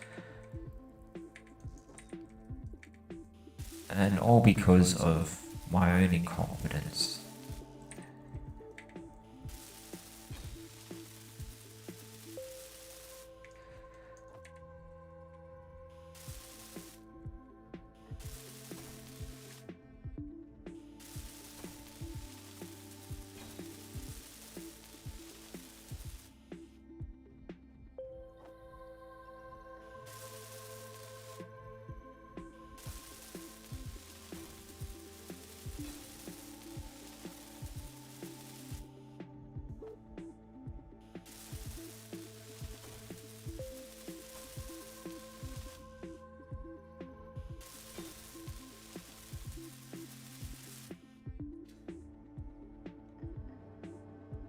Something else that we probably want to look at doing before we end this particular session is getting all of those either speed modules or yield modules on there. If we can build the yield modules, yeah, that's what we're going to put on there. So, because we're mostly going to be processing ores, so yeah, the yield modules are going to be greatly beneficial. I wanted to get some more air. There we go. Back in the seat. So yeah, right click time. Blast away all of this crud.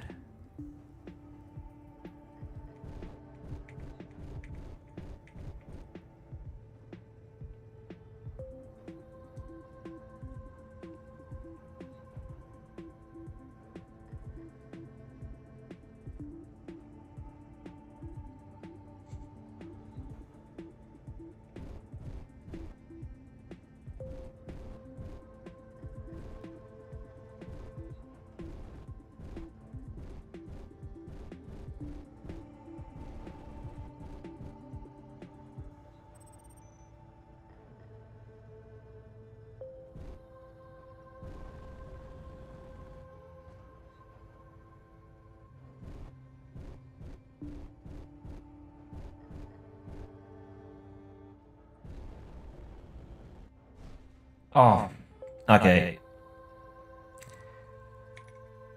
That was super obnoxious of it.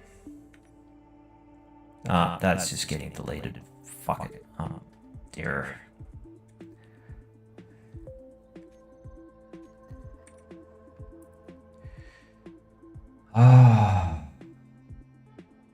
Remove. Yes. Okay. I am not going to persevere with this now. I'm going to check my inventory and I'm going to go do something else because that is too many times that's happened. I think this ore spot is cursed. Only just put those damn things on. Okay, what do we want to do? Inventory. Let's see how much gold we actually managed to collect. Gold. Where are we at? We've got 219,000 kilos there. 2.2 in the refinery. We got 26,000 there. About 10 in that refinery. About 10. Oh, we got 10 there. 12 there. 11 there. 11 and a half there. 10-ish. Nearly 40. 35. Nearly 40. And a handful there. So yeah, I'm done with gold for now. So we're going away from this. Like, I'm done with trying to drill that out for the time being. Let's go have a look at that iron deposit before I lose my mind. Can we even retract the piston when it's all banged up like that? Let's see.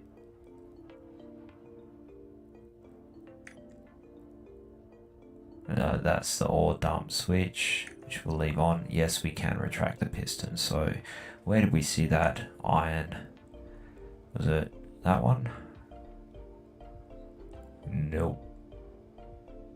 Maybe it was that one.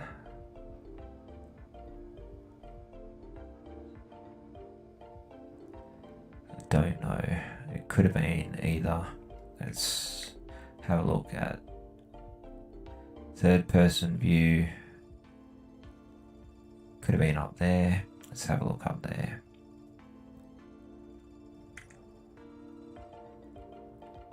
I think this might have been it. I can't really tell. That looks like gold there too. I think we'll go and check these out, because if we can, like, sometimes what you find is there'll be platinum next to the gold. There's our iron, so this might just be those two. But yeah, I don't really want to weld those drills up again just yet. because that's just that was depressing at best.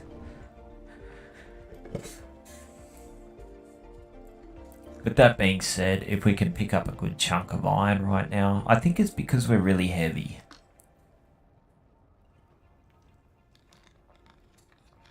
The ship's not bouncing off stuff.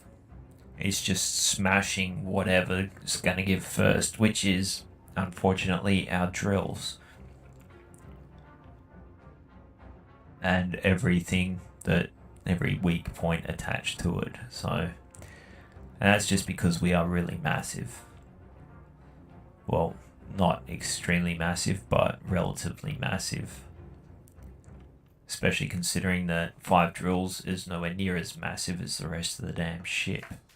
And voxels do not move, so we were getting away with bouncing off the rocks earlier on because we weren't anywhere near as heavy as what we are now, so I'd say that's where the problem lies as far as that goes. At least that's the way it seems to make sense. Because, yeah, we weren't having this problem earlier on, so we are not going to be able to drill sideways very easily, like for blasting out material like that, and we're going to have to be a lot more careful so as to not knock the drills off.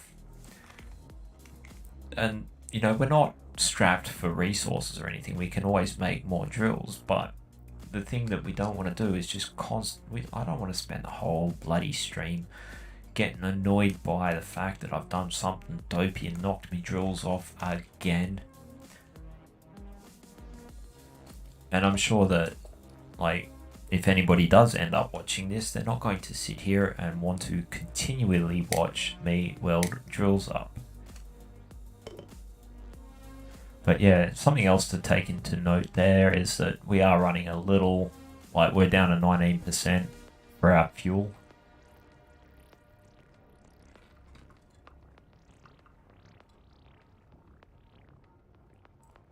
So yeah, we might want to start looking at the remodeling.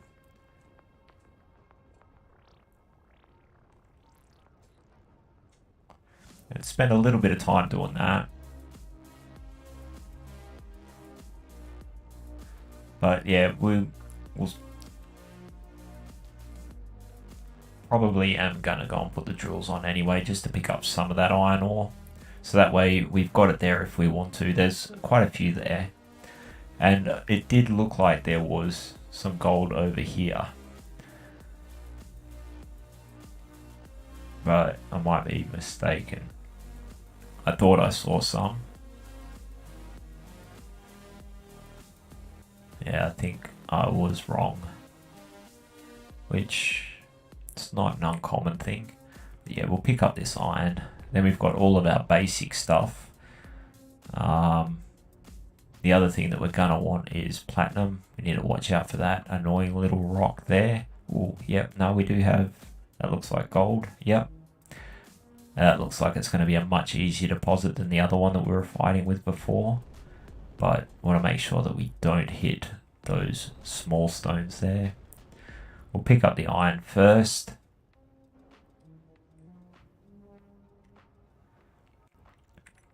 Turn our back thrusters on. And yeah, we'll extend our piston, weld up our drills yet again. So yep, we'll jump out and go and place some more drills down. If we can even get to the front of the damn ship. Oh, we need to put a piston back on the front.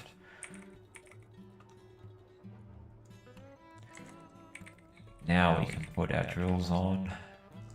If we had steel plate.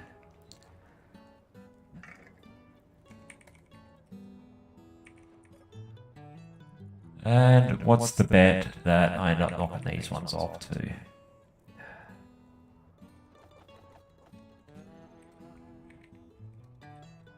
Million space bucks.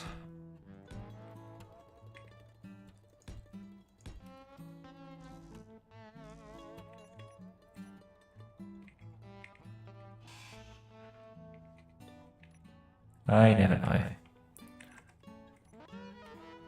Probably will end up knocking them off at some stage because it's me. But the hope is that they don't get removed until I want them removed again, which is probably going to be a while now because I've put them here that many times.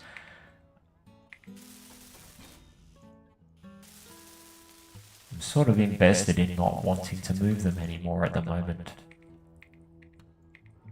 Like mentally invested. Which is absurd. It's actually a significant psychological problem a lot of people have. Where, the amount of time that you've invested in something, even if it is a silly thing, you want to keep persevering with that silly thing. Typically, you find this a lot when you're in a bad relationship, which I have been in quite a few of. I've been in good relationships too, but unfortunately they got ended by the incompetence and stupidity of another person. So, and I'm not talking about my partner either. So, she left the world prematurely in a work-related incident due to the incompetence of somebody. So, we'll just leave it at that for now.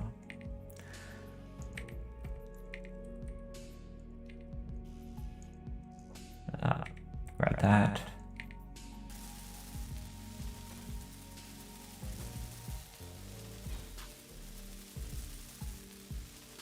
There we go. And last one, hopefully for a while. Always hopefully. Forever the optimist, but at heart a realist.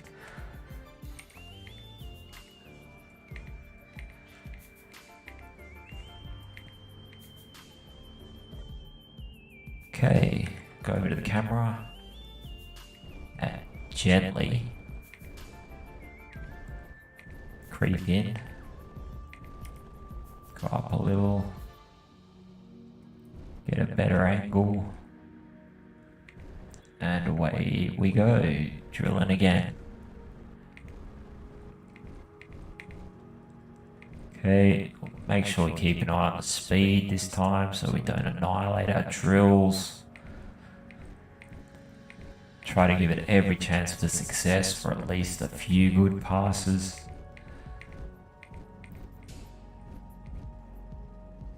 And we're not going to bother going sideways this time, we're just going to pull back, transverse up a little bit, thrust up,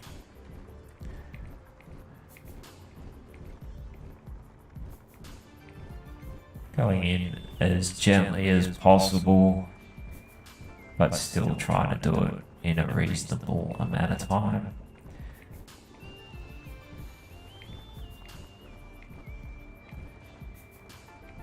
And out we come.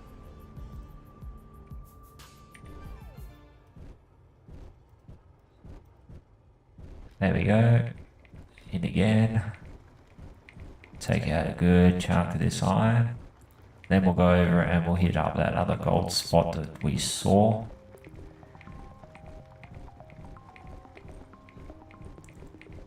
Might GPS this point too, so that way we can see both. We'll call this one iron and gold, space iron, space gold, or space iron and gold. So rather than go and try and fight with the other one, because we're going to always need a lot of iron. I nearly took out the drills again.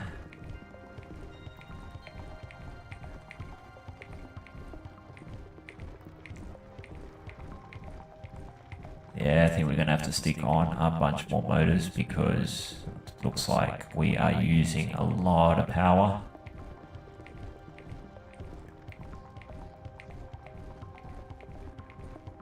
Sorry, generators, H2 generators, not the gas generators.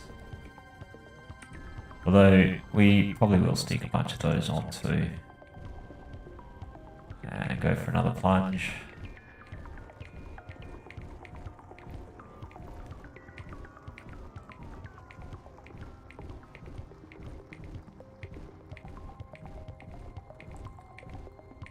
yeah, I'm thinking that maybe, oh, we've still got like a lot of time in this stream left, so maybe we will look at building a bridge on the top and clear off all of that other, like the heavy steel plate that we've got up there.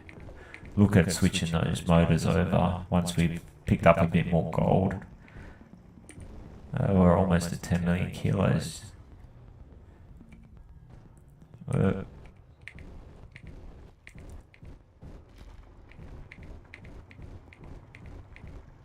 Getting super heavy.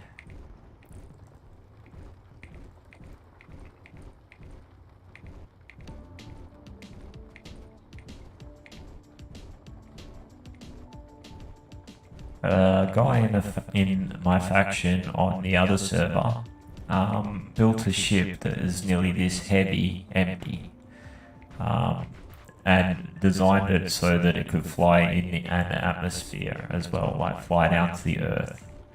It had a lot of firepower on it. It was quite an impressive build. And yeah, reasonable PCU budget as well. I think he did it for something like 10,000 PCU, or maybe a little bit more. I can't remember exactly what he said it was, but it was a huge ship. A fair bit of heavy armor on it as well. Like, it was designed as a battleship because we were dealing with a few people that were raiding quite a bit. I just went for, like, the main problem that we had was people raiding other people with suits. Like, they'd attack your ship with a grinder and try to take your engines out. And whether or not they were going to strip your ship was a different story, like strip it for parts or whatever, or whether or not they just wanted to kill your ship for the fun of it, which were some people that were doing that for a while. It's just something I think is a bit of a big move. Like, it's not the end of the world, obviously, but at the same time, it's like, that's not how I'm choosing to play the game, but there isn't a rule against it. So what I decided to do was make a small ship specifically for combating suit raiders, and it worked quite well. I was quite happy with it. Whereas my co-faction member decided to go a completely different route and went a 10 million kilo atmospheric capable battleship, which, yeah, it turned like the Titanic, which you'd expect.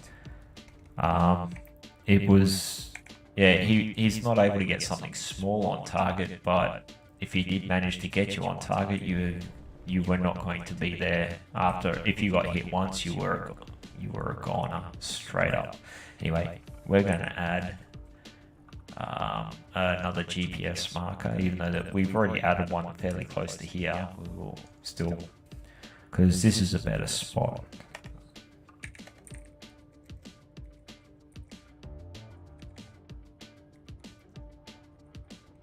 Space iron and gold. Now let's go and pick up some more of that gold. And we'll let it do its thing whilst we rework the ship a little bit.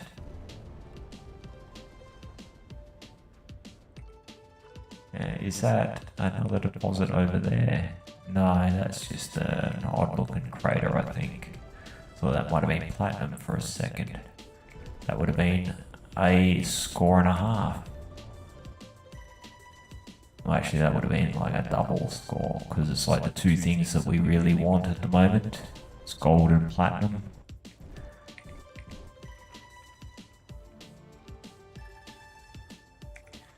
But I did say perseverance will prove that we will find some eventually, and we did. So, you know, we've achieved an outcome for this stream. We found gold and broke the ship a bunch of times in the process.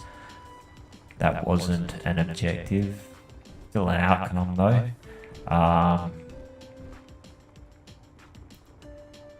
And we learn a couple of things about ourselves, or myself, is that I'm not a brilliant pilot.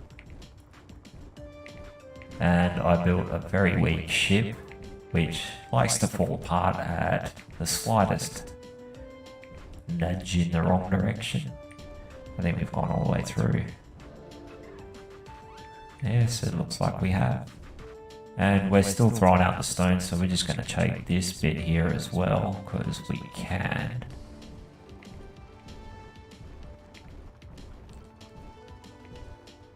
And our O2 in our suit is starting to get a bit low again. So yeah, like, take the tediousness of having to go and sort that out all the time. I think we'll work on the pressurized bridge, clean up the top, replace all that heavy armor up there with the light armor.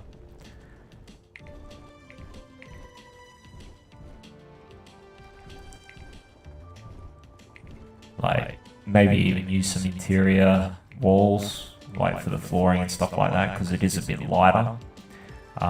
Because, yeah, for floors that are going to be internal, not exposed to the outside, there's no reason why we can't use the internal walls. So we may as well make use of them. I don't normally do that, but I think it's high time I got into the habit of doing it. We'll chuck a whole bunch of components on production as well. Like, because yeah, we're going to need construction components and interior plate for interior walls. But yeah, we'll lay out, like, use that for the flooring of the inside of the bridge area, I think. Try to save a little bit of weight there.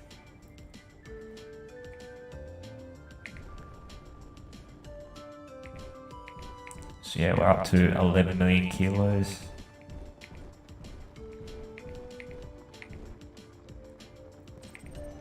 And yeah, we do want to try and keep this thing efficient. Like, we do want to haul, like, you know, have it full of ores and stuff like that. We don't want to be dragging dead weight around with us. That's, I think, where I'm going with this sort of thought process. So that rock over there, just to the left of the drills, underneath that small one, that looks like something interesting we should go and check out. That could be a uranium deposit.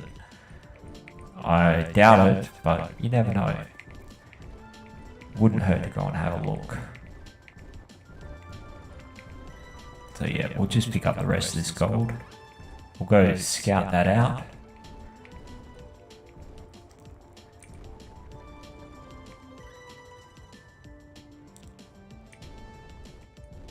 But yeah, it's got the right color to it from this particular angle, the right texture. So if that is uranium, that would be a significant bonus for us.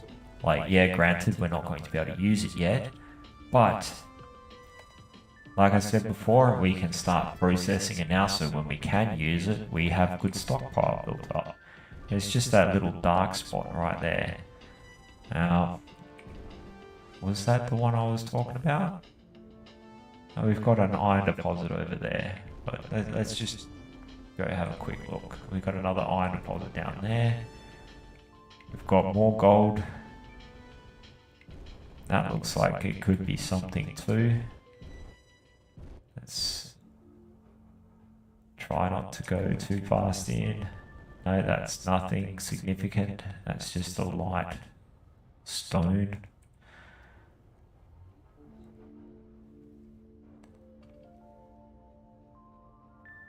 Platinum is something else that we really want right now.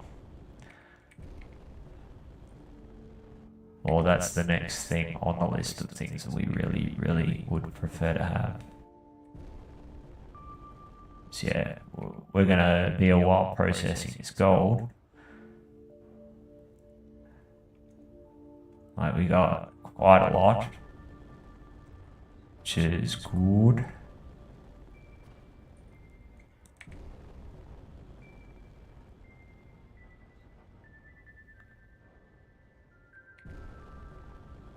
Need more gyros, probably need more thrusters as well. Could go with a bit more, yeah, a bit more forward thrust on it. Give it a little bit more of an assertive movement.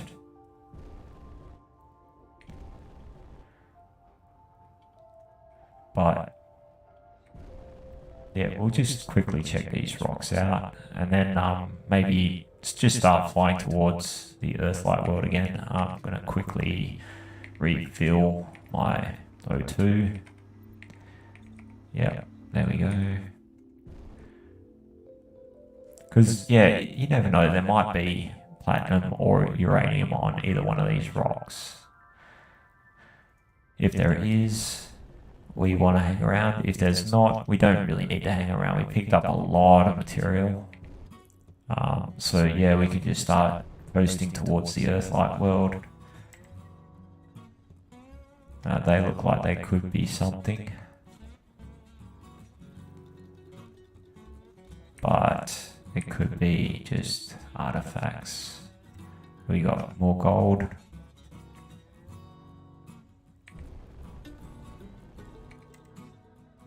We got gold and iron over there. So, like I said, like if you find one thing, you're like, or a couple of things, you're usually going to find a lot of those things all in the same area. They'll tend to just all spawn up in the same place. So, yeah, I don't think that we're going to find much of anything else other than gold or iron, which, like, I'm happy with the amount that we have at the moment. We may need more later,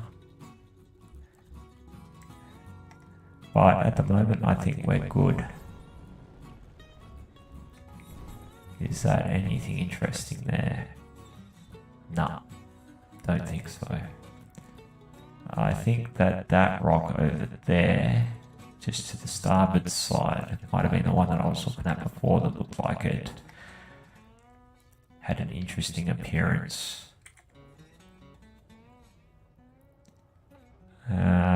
Maybe not. We'll go and check it out anyway, because better to be safe than, well, it's not really a safety issue, it's more of a, I think that we could very comfortably do with at least 2 more thrusters on the back of this thing. Because, yeah, our acceleration rate is quite poor, but also something that's quite concerning at the moment is how low our fuel level is dropping. So, yeah, I think this is going to be the last prospect. I think we'll just go burn back towards the Earth world and get to remodeling some of the ship. I think that that would be the smart thing to do. And also, by getting rid of all those heavy armor blocks on the top, cut down a significant amount of weight, which is going to benefit us quite significantly. I've still got my reverse thrusters on. I've still got the stone getting thrown out the back and discarded.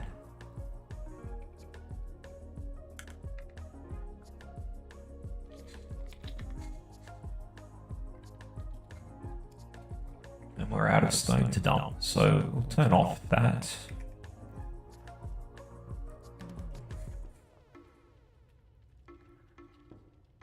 And we are moving very, very slowly. Let's move a bit quicker than this.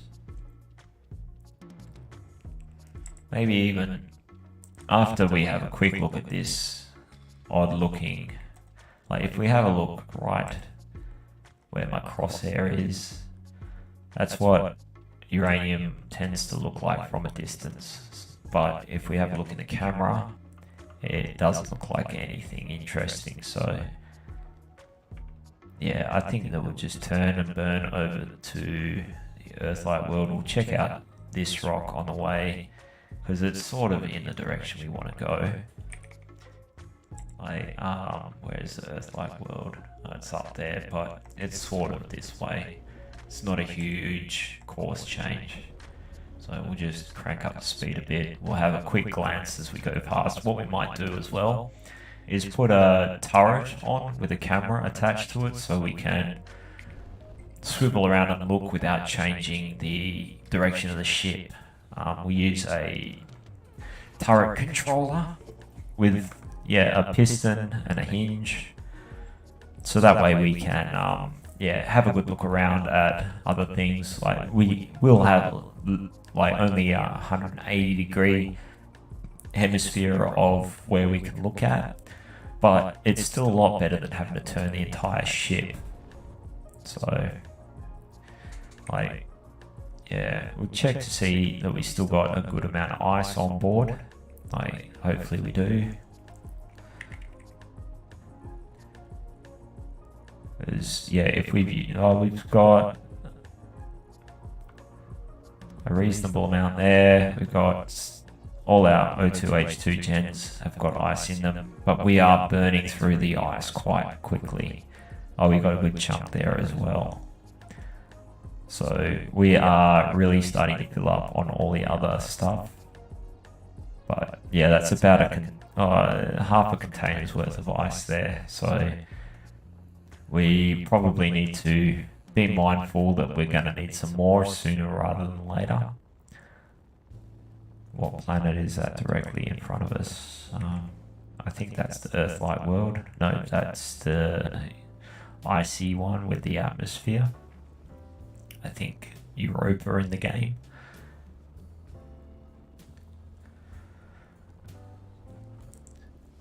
Come on, platinum.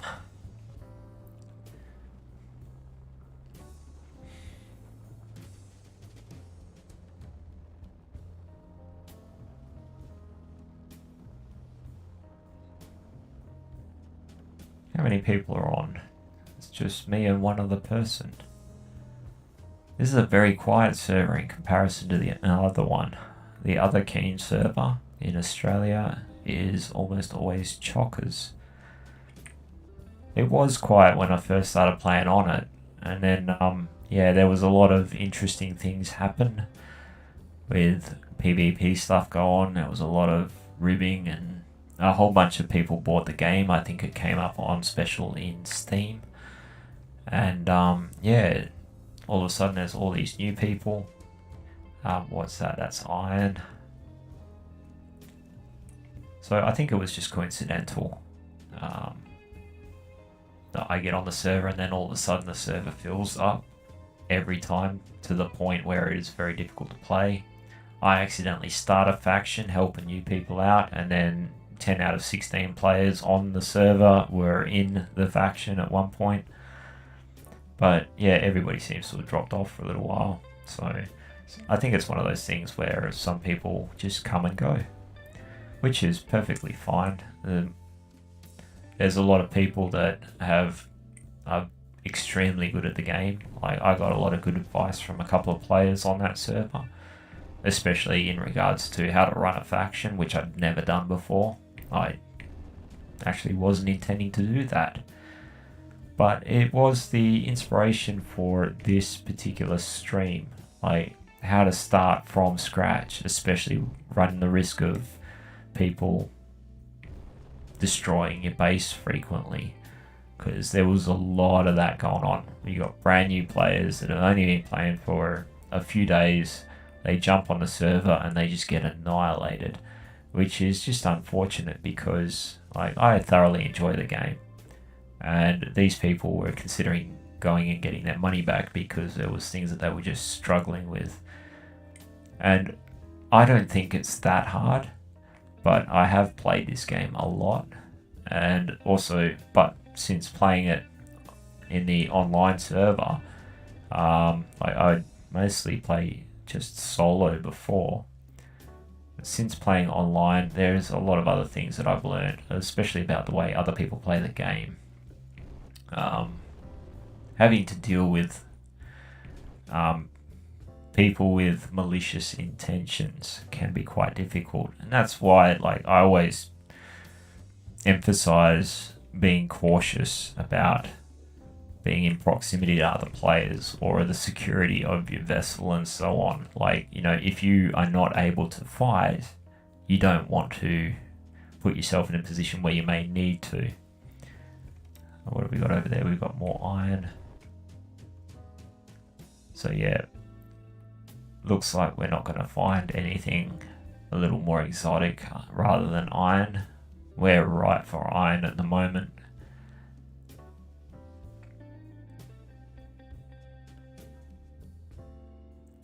So all we're really doing at the moment is just burning up fuel. So let's pick our direction, head over to the Earth-like world, or push in that direction.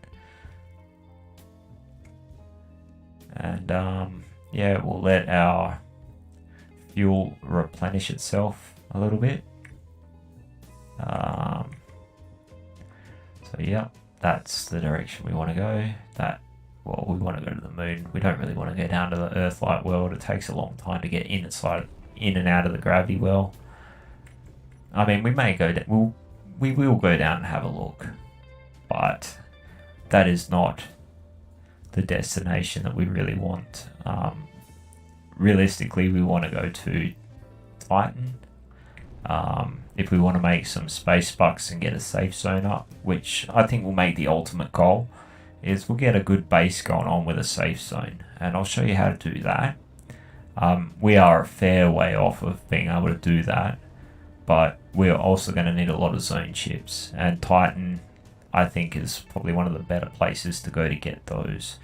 So we'll just stick it on cruise, turn off our engines, and we can wander around the ship and make some modifications to it.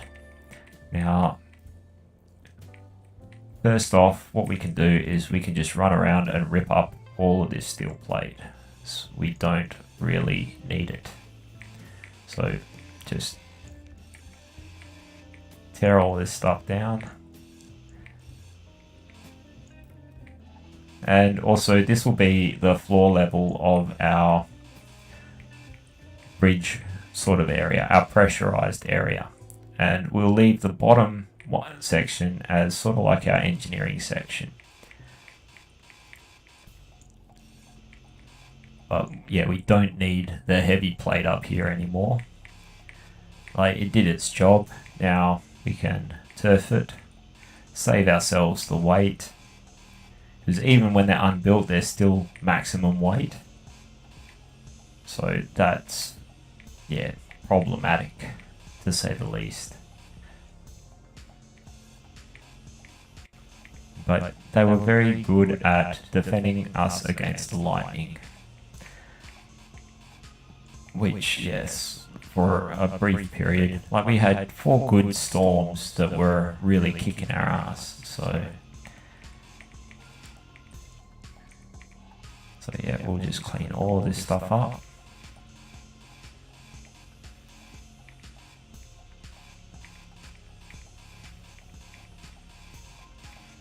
And it's a good thing we didn't weld it all up like what I was originally intending, because we would be here forever trying to clean all this stuff up, because these take forever to grind down manually.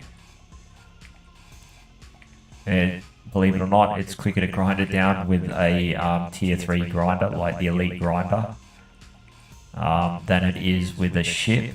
But you can only grind down 2 blocks, then you got to empty what you got, like out of your suit character inventory. Oh, it's frustrating. And we just lost a block, went flying back there somewhere because we detached it.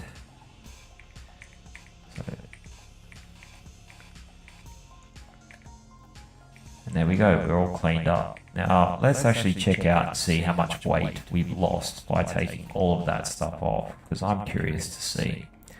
We were about a bit under 11 million kilos. Now we lost nearly 1 million kilos there. And like, I don't think that we were 10.9 or something like that, and now we're 9 point something, not a high 9.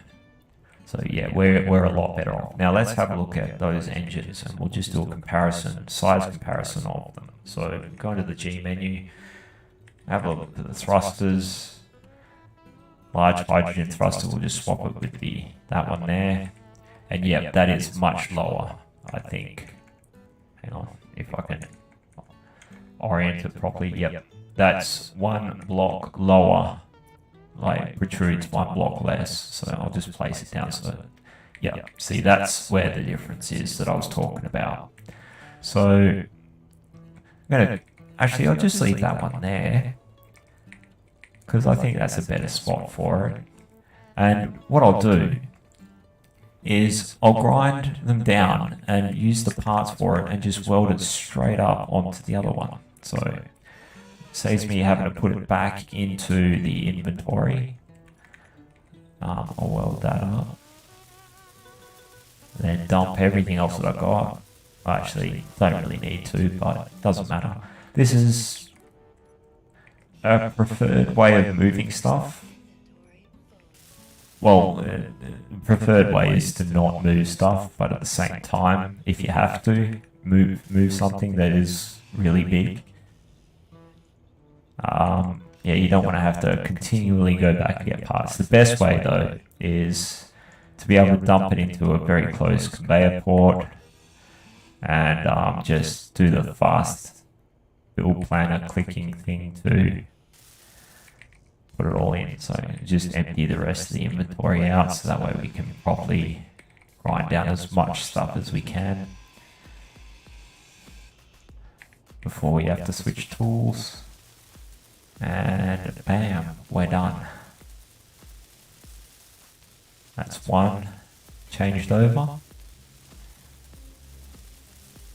Let's just have a look, make sure we're not going to hit anything. Yeah, we're still clear up ahead. We will, like at the moment, when we do the front ones is when we will have to make sure that we go and turn all the thrusters, like change the group over. We will want to still reset the group before we grind down the very last thruster on the original group. Otherwise, we'll have to rename it and reassign it and all the other fiddly stuff. Whereas we can just add them all back into the pre-existing group and just reset the state of them. So, want to try to not have to do more fiddly configuration stuff than we realistically have to. I mean, there is going to be some stuff you can't avoid, but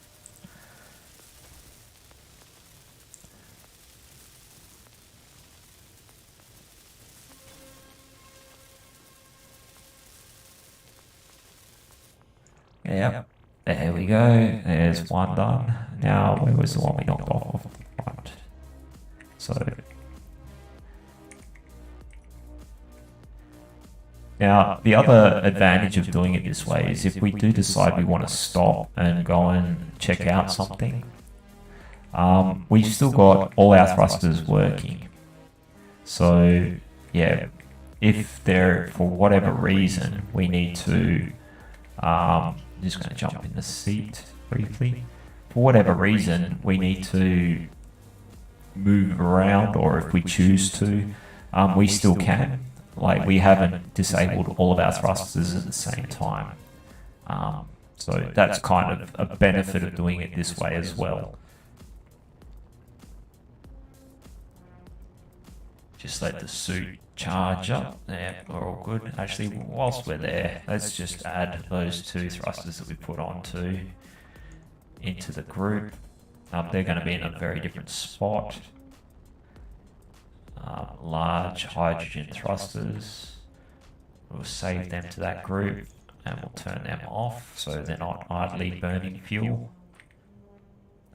Was that an object coming in our direction? No. I mean, we could go check it out, but and you see that's got a much lower profile on the top. That's much more preferable in my opinion. And yeah, I think we'll chuck two more on the back, so we've got 6 on the back. We'll still keep the 2 on the front because we don't need to have super strong reverse thrust, and we are about to do a server reset, so I think we'll jump in the cryopod for a little bit until that server resets over, just in case something unexpected happens. And I think I'll take a short break.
Okay, we're back in the game. I got a chat a while ago, didn't even notice. But yeah, thanks for that. I do appreciate it.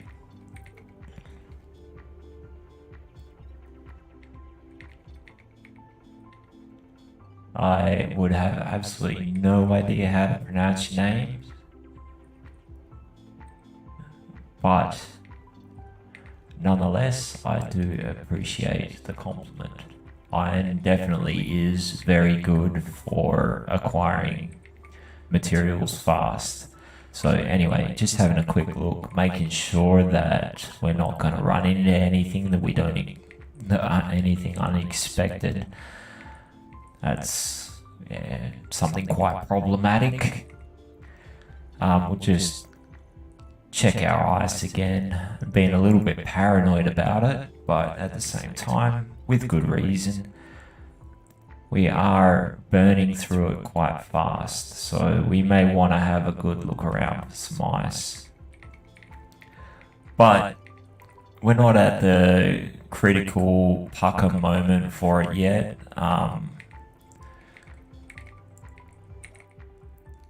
We've got 14% fuel, so we are producing fuel. Something else to check is how are our batteries going. So we're sort of bouncing off of the recharge. Yeah, we could do with more power. Always more power is better. But anyway, we'll get back to moving these engines around. Yeah. It's probably the smart thing to do. Fix that up because, yeah, we've already knocked one off or crashed one. Just because, like, it got in the way. Like, it's protruding a little bit too far. I think I might leave those ones on the back. I actually probably shouldn't just leave those ones on the back. I probably should change them. Because if I don't, then, yeah, like, knowing me, if I don't do something about it now, I never will, and it will cause me grief later. So we've got time at the moment. We're just coasting along.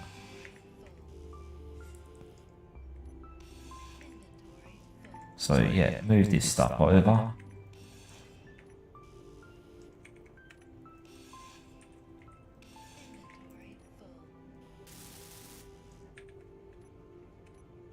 Whoops, wrong thing.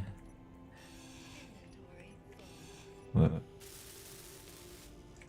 There is a mod you can get where you can just use the mouse wheel to switch your tools. It would be nice if that was in the vanilla version of the game, along with things like build vision. I mean, the game's great as it is now, don't get me wrong, I'm not being negatively critical. But there is a couple of little things that would just make the quality of life a lot better in the game. Build vision is definitely one of them. Scrolling through your tools, that would be really handy.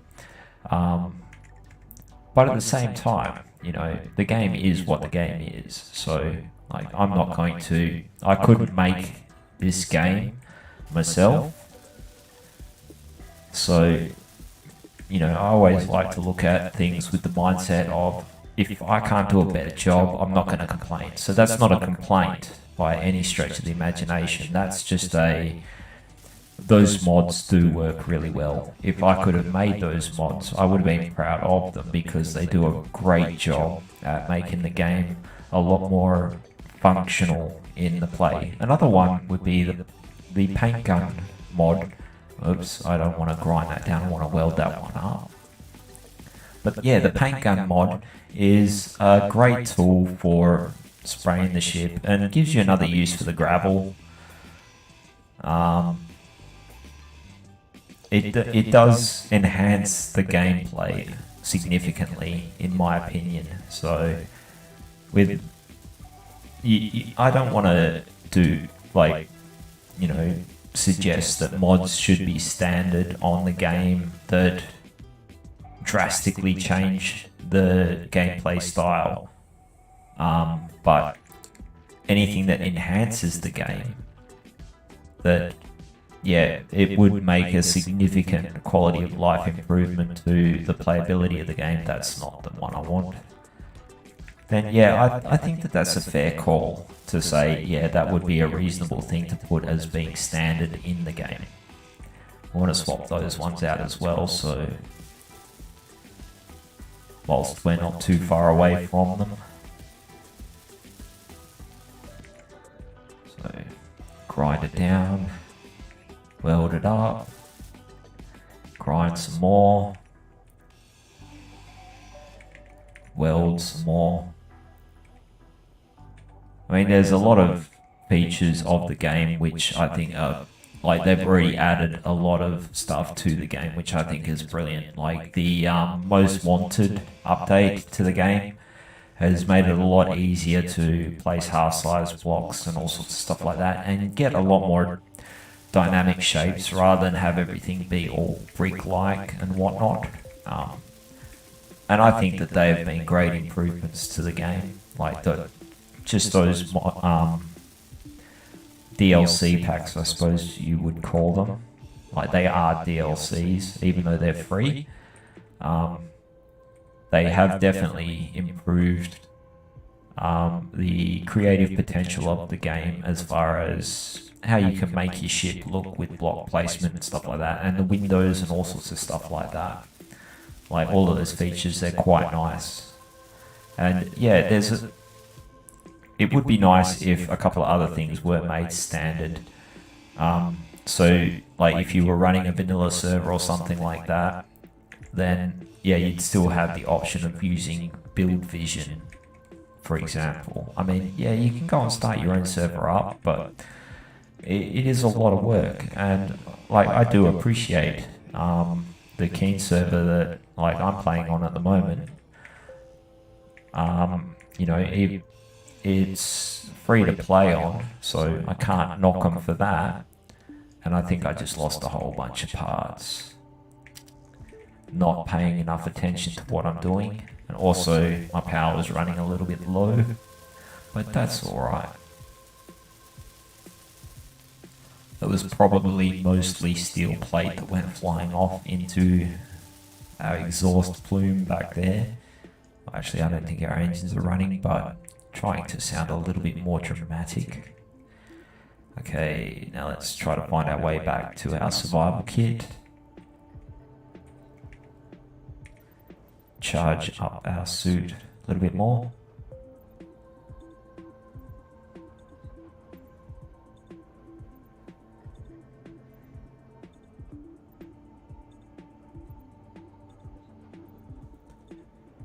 Definitely want to start looking at the med bay thing soon, because that's tedious. Let's place the other thruster, so we've got somewhere to throw all these parts that we're grinding off.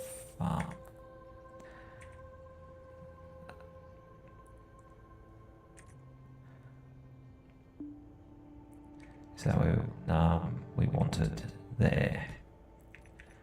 Yep. Alright.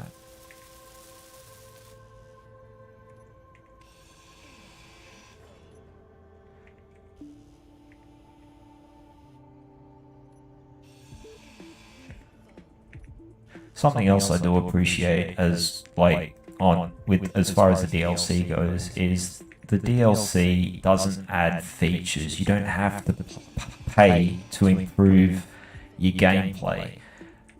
There are a couple of small things about the DLC which do differ as far as the gameplay goes, such as the heavy industry assembler, like the assembler from the heavy industry DLC. It is a lot easier to place 4 speed modules onto it, but it still has the same function and output and cost as the one from vanilla. I don't like the idea of the more money that you put into the game, then the better you are going to be at the game. I think that takes away from it. And I think Space Engineers has done a great job, like Keen Software has done a great job with making the game more about actually just getting better at playing the game to, like, you know, achieve better results and whatnot. I think that should always be the goal of these sorts of things. If you have to pay money to achieve outcomes in a game, I think that's kind of an unfortunate way of playing the game. I'll tend to avoid them personally. Now, I'm not for, like, I'm all for software companies, you know, making money off of their products, but paying to advance through a game, I think, is a bit of a dark approach to it. Whereas adding aesthetics to it, like they've done with the Heavy Industry DLC, the the Sci-Fi Expansion DLC, as well as the Warfare 2 DLC, I think there is some function difference in the Warfare 2 stuff. I haven't got it, so I can't really comment on it. But, whoa, that was horrifying. Okay, we've just had a disaster. I really wish I had been paying more attention to where we were going, because we have just yeeted ourselves into that asteroid through carelessness and stupidity. So let's turn our engines on if we can. No, we can't. We are dead in the water. We don't want to lose all of those materials. So, shit. We've lost most of our hydrogen tanks. That is really, really a bad time. I'm really regretting. We were doing so well at getting our ship into a good state. Let's quickly chuck some small hydrogen thrusters on here so we don't drift too far away. Oh, that was stupid. We have taken a significant step back by autopiloting into an asteroid. What a dumb move. Okay, let's see if we can recover from where we are currently at. That was horrifying. We'll need to get a container built up and try and get as much of that stuff in there as we can. We don't have metal grids. Let's see what we're drifting quite fast. Shit. I think we are out of fuel at the moment. Let's have a look and see what's in our hydrogen. No, we've got 17%, so I think we just got everything's broken. Let's quickly shoot back over here. Let's see what stuff is. Oh wow, what a mess. Freaking heck. This might be the death of us. Cobalt ingots, nickel ingots. We've got all of our ores. And we got our giant flaming mess back up here. Damn. All of our refineries are gone. Our assembler is toast. Set our dampeners to relative to the ship. We'll try and stay with the ship. We've got batteries in the meantime, but... Oh, that was tragic. How much of our ship is toast? Is this thing? Yep, this is still functional. We can't deposit stuff. That's probably full of stuff. Yes, it is. So we've still got... Oh, it's not full. Oh, yes, it is full. It's full of silicon. We've got a little bit of iron. Okay, we have a cargo container still full of parts, so that's something. But I suspect we're going to lose everything that we just had there. So let's repair this first. Actually, I don't even know where to start with this. Okay, we've still got our assembler. Is this still functioning? No, not entirely. We need 20 motors, which we can't get out of this busted freaking thing.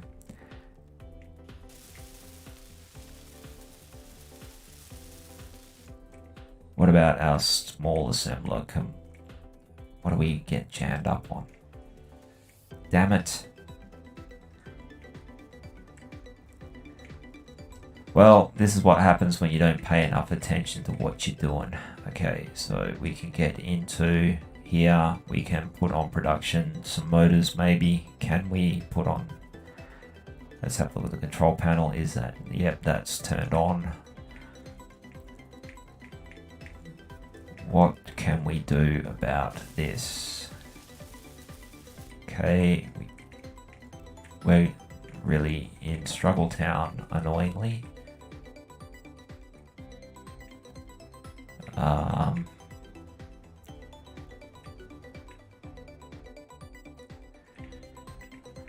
Oh, the tragedy.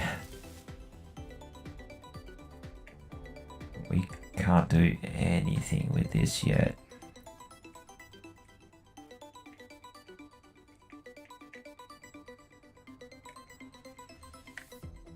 And we are drifting very far away from all those parts we just lost. That's so tragic.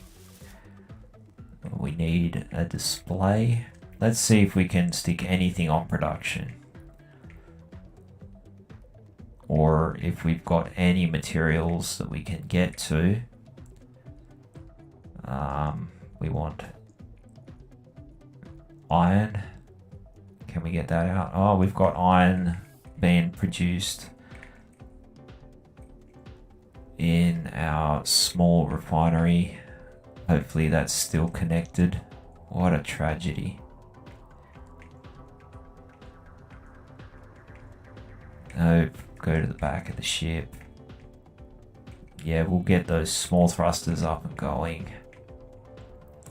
Okay, so small refinery. Can we move that stuff to the basic assembler?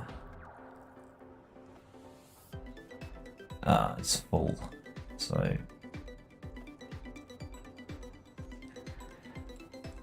it's a good thing we got our little backup thing going on here. Yep, there we go. We're getting our motors out that we need.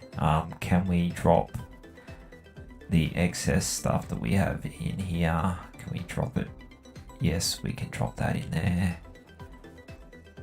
We can chuck this in here. Chuck that down there. Oh, actually we'll probably need those. But yeah, we'll pull those motors out.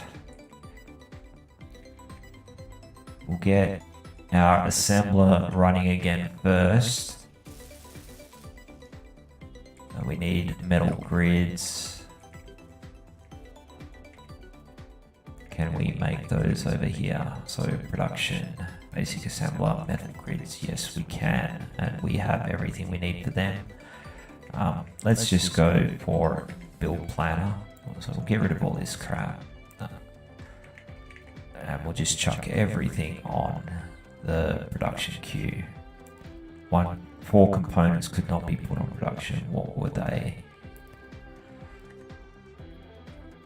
Let's also stick the stuff with the container onto the production queue. We'll take the assembler off. We're super damage control at the moment. Alright. If we get this container going, we're going to have a lot of parts in here that we can use to try to get ourselves mobile again so we're not drifting. Oh, we need to fix this up. Oh, that's not good. We need to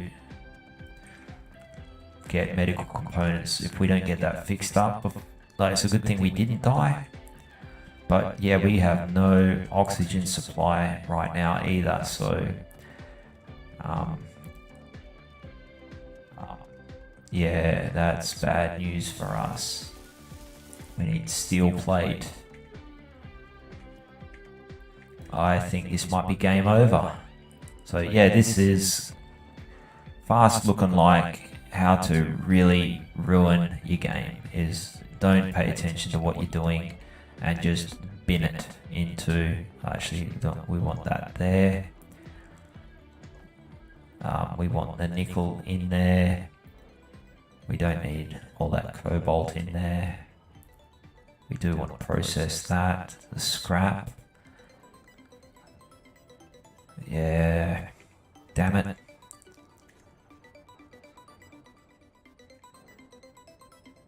Tragic. What have we got in here? Nothing.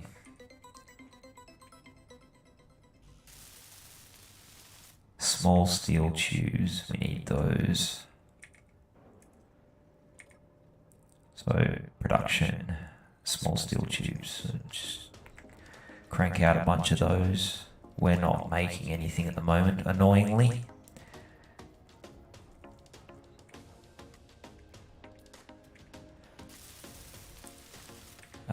We also want a display and 20 motors. So we'll get that container up and going first. We need the rest of those. We'll chuck this in the refinery as well. Scrap. Production. Display. Let's chuck 10 of those on. So take out as much as we can. We also need a bunch of interior plate and some computers. So chuck on 100 interior plate and computers. So we're probably going to need them as well to fix up our assembler. Because, yeah, we want to get that back up and going so we can make the medical components we need. Hopefully in that container we've got a lot of ingots. So, yeah, we can get our conveyor system going again. We still need those computers and interior plates just to finish that container off. Let's move those over there. Still need 4 more computers. But yeah, I am really wishing I had been checking a little bit more frequently as to where I was going. So all of that hard work has gone down the tube. Need more computers, so get them from over here. We need 94 computers, so let's stick another 100 on production real quick. Yep. Get that assembler up and going, and yeah, I suppose start rebuilding the ship again.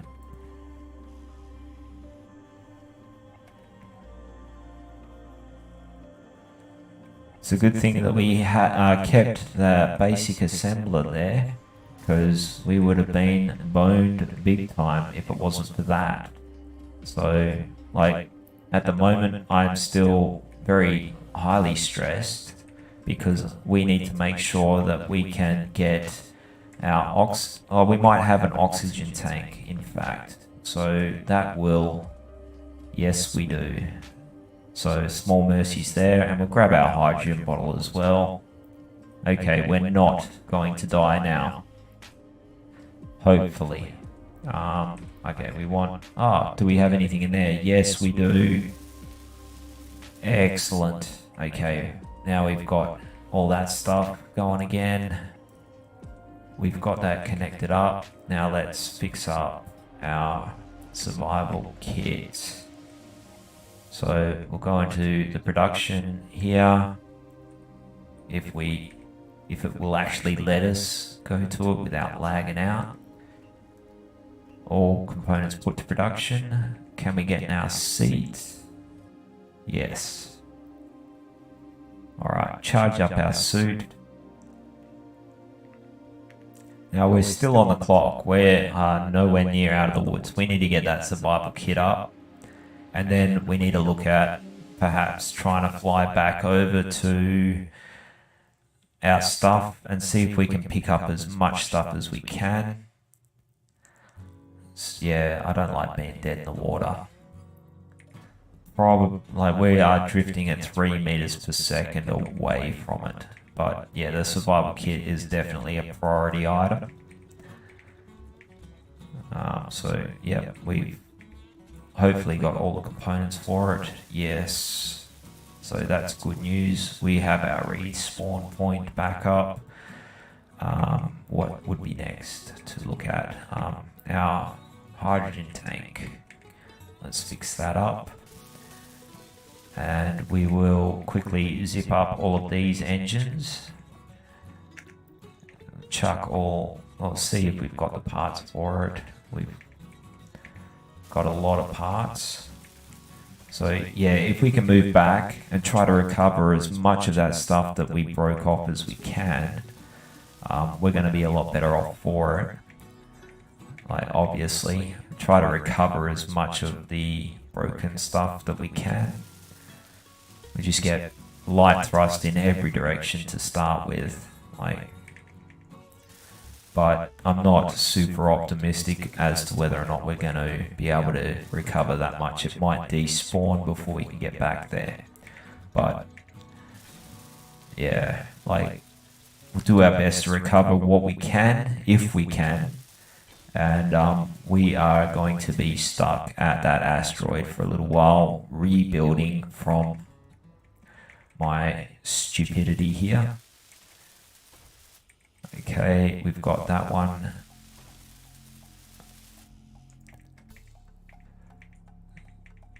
We just need to get every direction going, the thruster in every direction. We're not looking for anything other than it's got to work minimally at the moment. Okay, we've got that one. Doesn't, oh, it's not switched on. So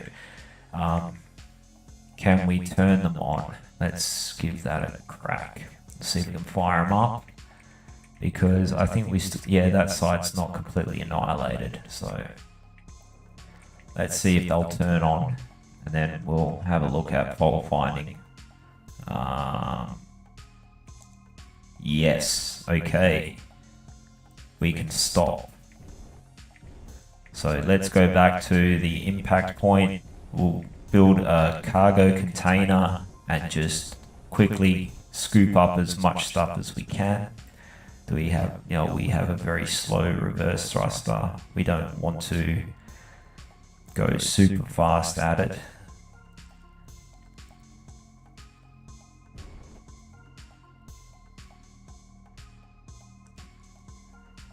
Oh, what a tragedy. We also want to try and see if we can find any of those ice balls. Like, hopefully they are still there. We didn't go too far away, but I'm suspecting that we are not going to have any luck. I can't see anything.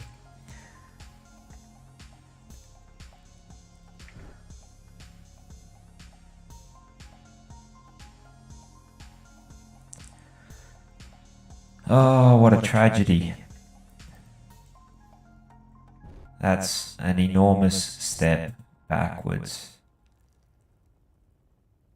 I suppose on the plus side, we are very, very nimble now in some of the directions. Gyros are very effective, but we have really, really messed up. Is that some of our parts? Nope. Ah, what a nightmare. Okay, it's not the end of the world. It's definitely not the end of the game now.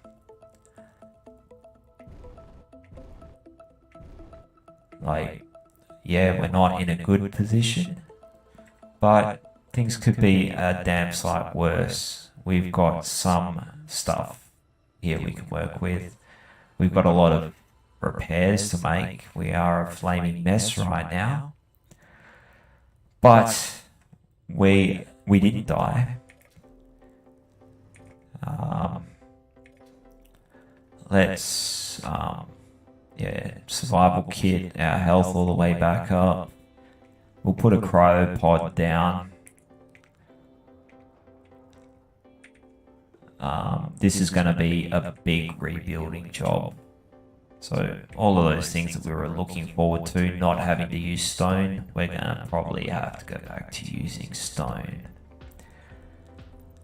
But, you know, should be paying more attention to where I'm going, or maybe just going slower, in too much of a rush to try and progress.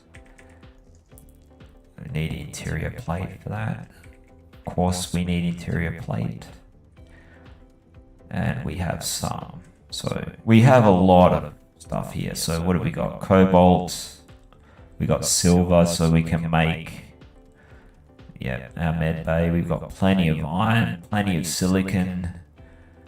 We got a little bit of gold still. I don't know what else is throughout the ship. But yeah, we'll just look at rebuilding it. Oh, what a nightmare. Okay, so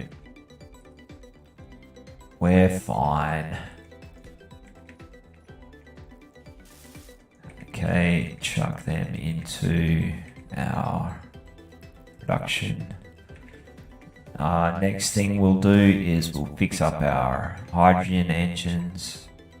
Actually, we will just try to take everything from here. What are we short of? I don't think we're short of any. No, computers, still need a couple of those. All components successfully taken out. Awesome. Okay, so we've got our cryopod back up. I'll grab some more steel plate. We'll put our floor back on. We'll chuck this back into the container. We'll start making sure that everything is going to survive. First,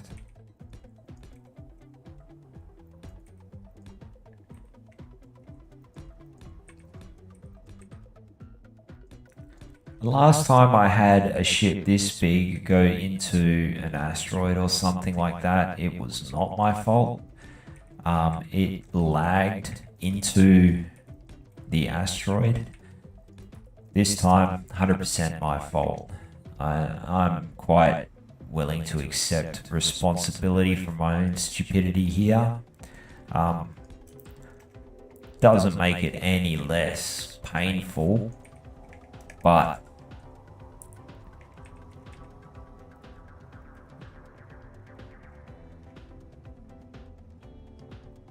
okay, we should probably start from one end and work our way around rather than just pick a random spot.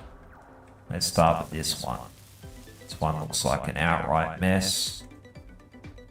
Can we get stuff out? Yes, we can. We've got everything we need to fix that. So get some power back up and going. Is that thing running? Yes. So we're piped up. That's good. Can we fix this one? Nope, not yet. So can't dump that, but we can take everything out. Need steel plate. Yep, we're gonna get this one fixed. Main thing is making sure that we can still go try and find some ice again. Because, yeah, we've lost a lot of ice. We got no safety net right now.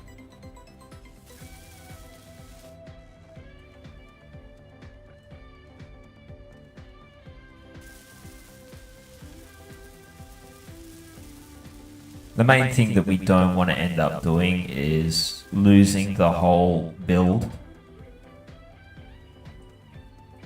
Like having to start again from the planet's surface.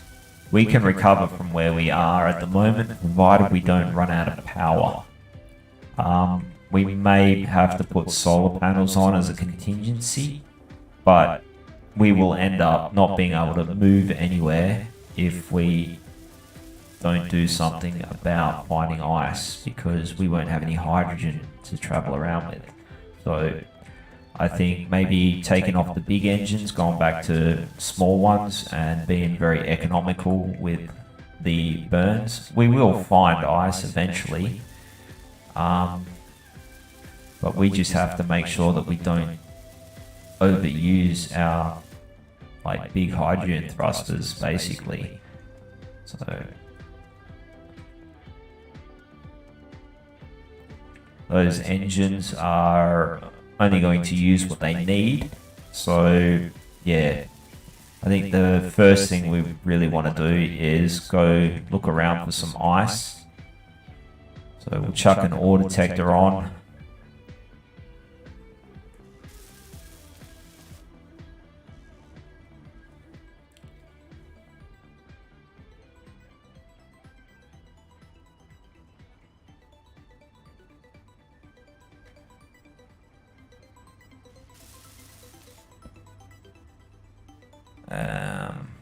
We've also got, looks like an engine that is going to be a bit of a pain to try and get to under there.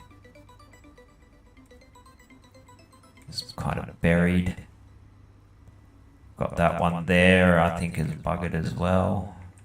Oh, maybe that's speed modulars what's playing up there. See if we can get to it.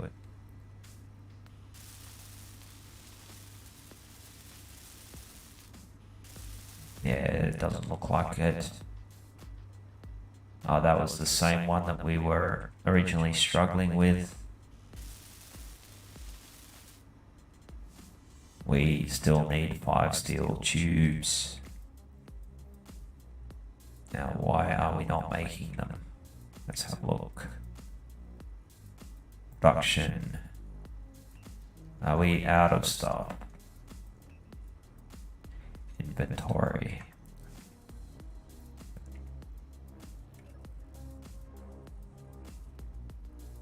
Okay, we don't have a large refinery going. We do have the small refinery going, so we've got steel tubes coming out of here. Alright, we do have power though, like we do have some power.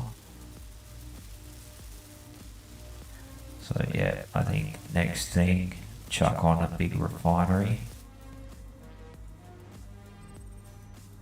Why couldn't it be deposited?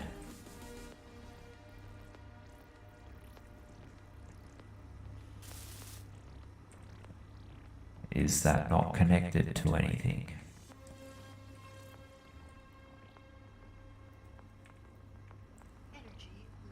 Suit energy is low.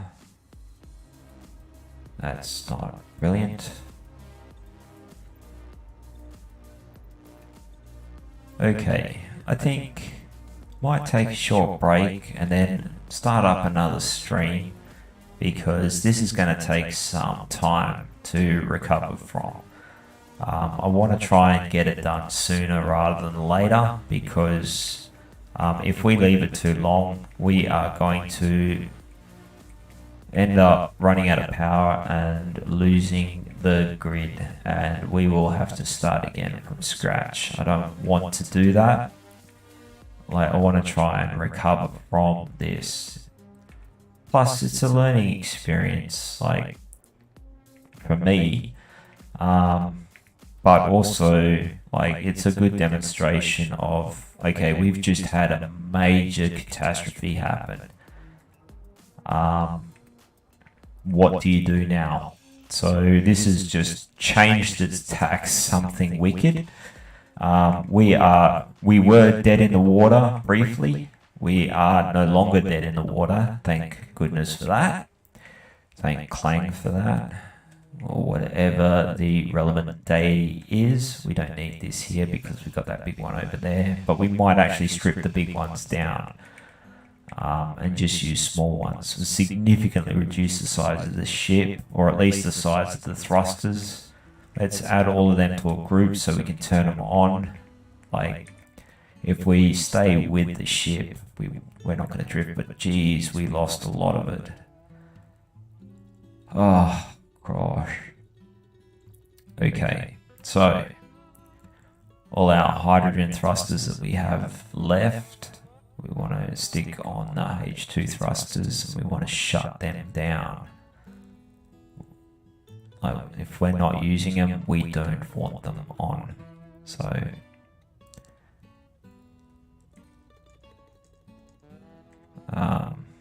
save those to there.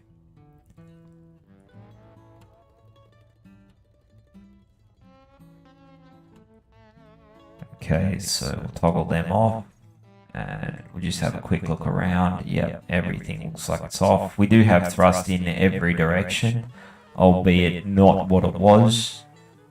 We do have our work cut out for us. It's quite a rebuild here. This is a significant tragedy. We are still on fire in some parts of the ship. Ah, what a mess. But, like I said, it's not the end of the game for us. Like, let's check out, like, we still have a lot of functioning batteries, so yeah, battery 10 and 11 have been annihilated pretty good. Fully recharged in, it's varying between times, so what have we got? Stored power is 3 megawatts, so that battery's fully charged. Most of the batteries are fully charged. So I'm going to stop the stream here. Actually, I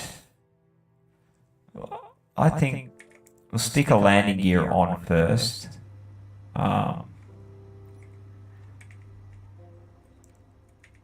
And we will pick one of the... Actually, we'll go for an ore detector first. So we'll stick an ore detector on. See if we can spot some ice, because if we can spot some ice, we are going to be much, much better off. Like, we're not looking at mining it at the moment with the drills or the ship or anything. We just want to make sure that, yeah, we can get the things that we need to improve our current situation. I think our build planet needs to be emptied a little. Yeah. Okay. Now, let's turn on the ore detector onto full range, and let's have a quick look around and see what we can see if we can find something. We got iron down there, so that's going to be a huge benefit to us. Let's check that rock out, hoping there'll be some ice there. Devastated about the loss of all the other ores we collected. We were in a really good position until we yeeted into that, whichever one it was. I don't even know. We drifted a long way. That could be our stuff there. Oh, if it is, then awesome. If it's not, that does look like an impact crater.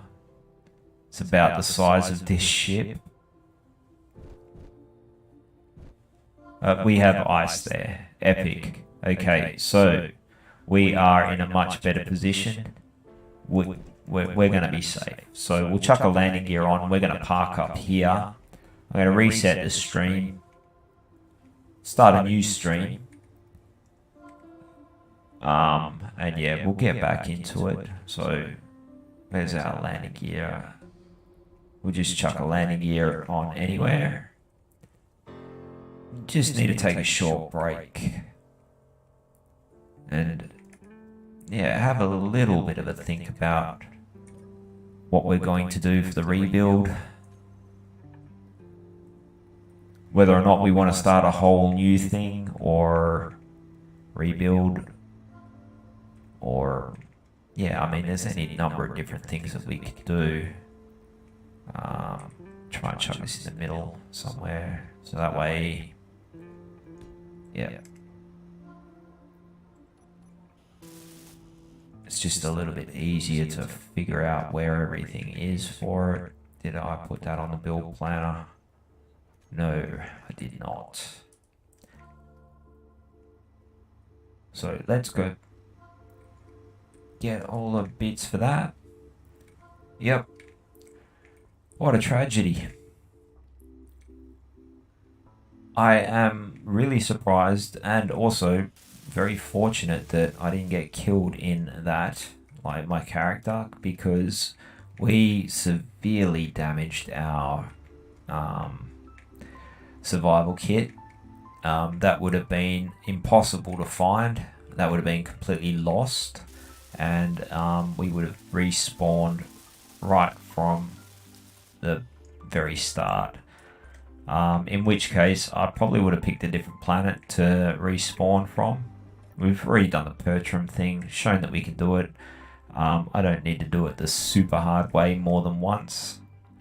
Well, not at the moment. Like, I would like a different challenge. There we go, we're locked on.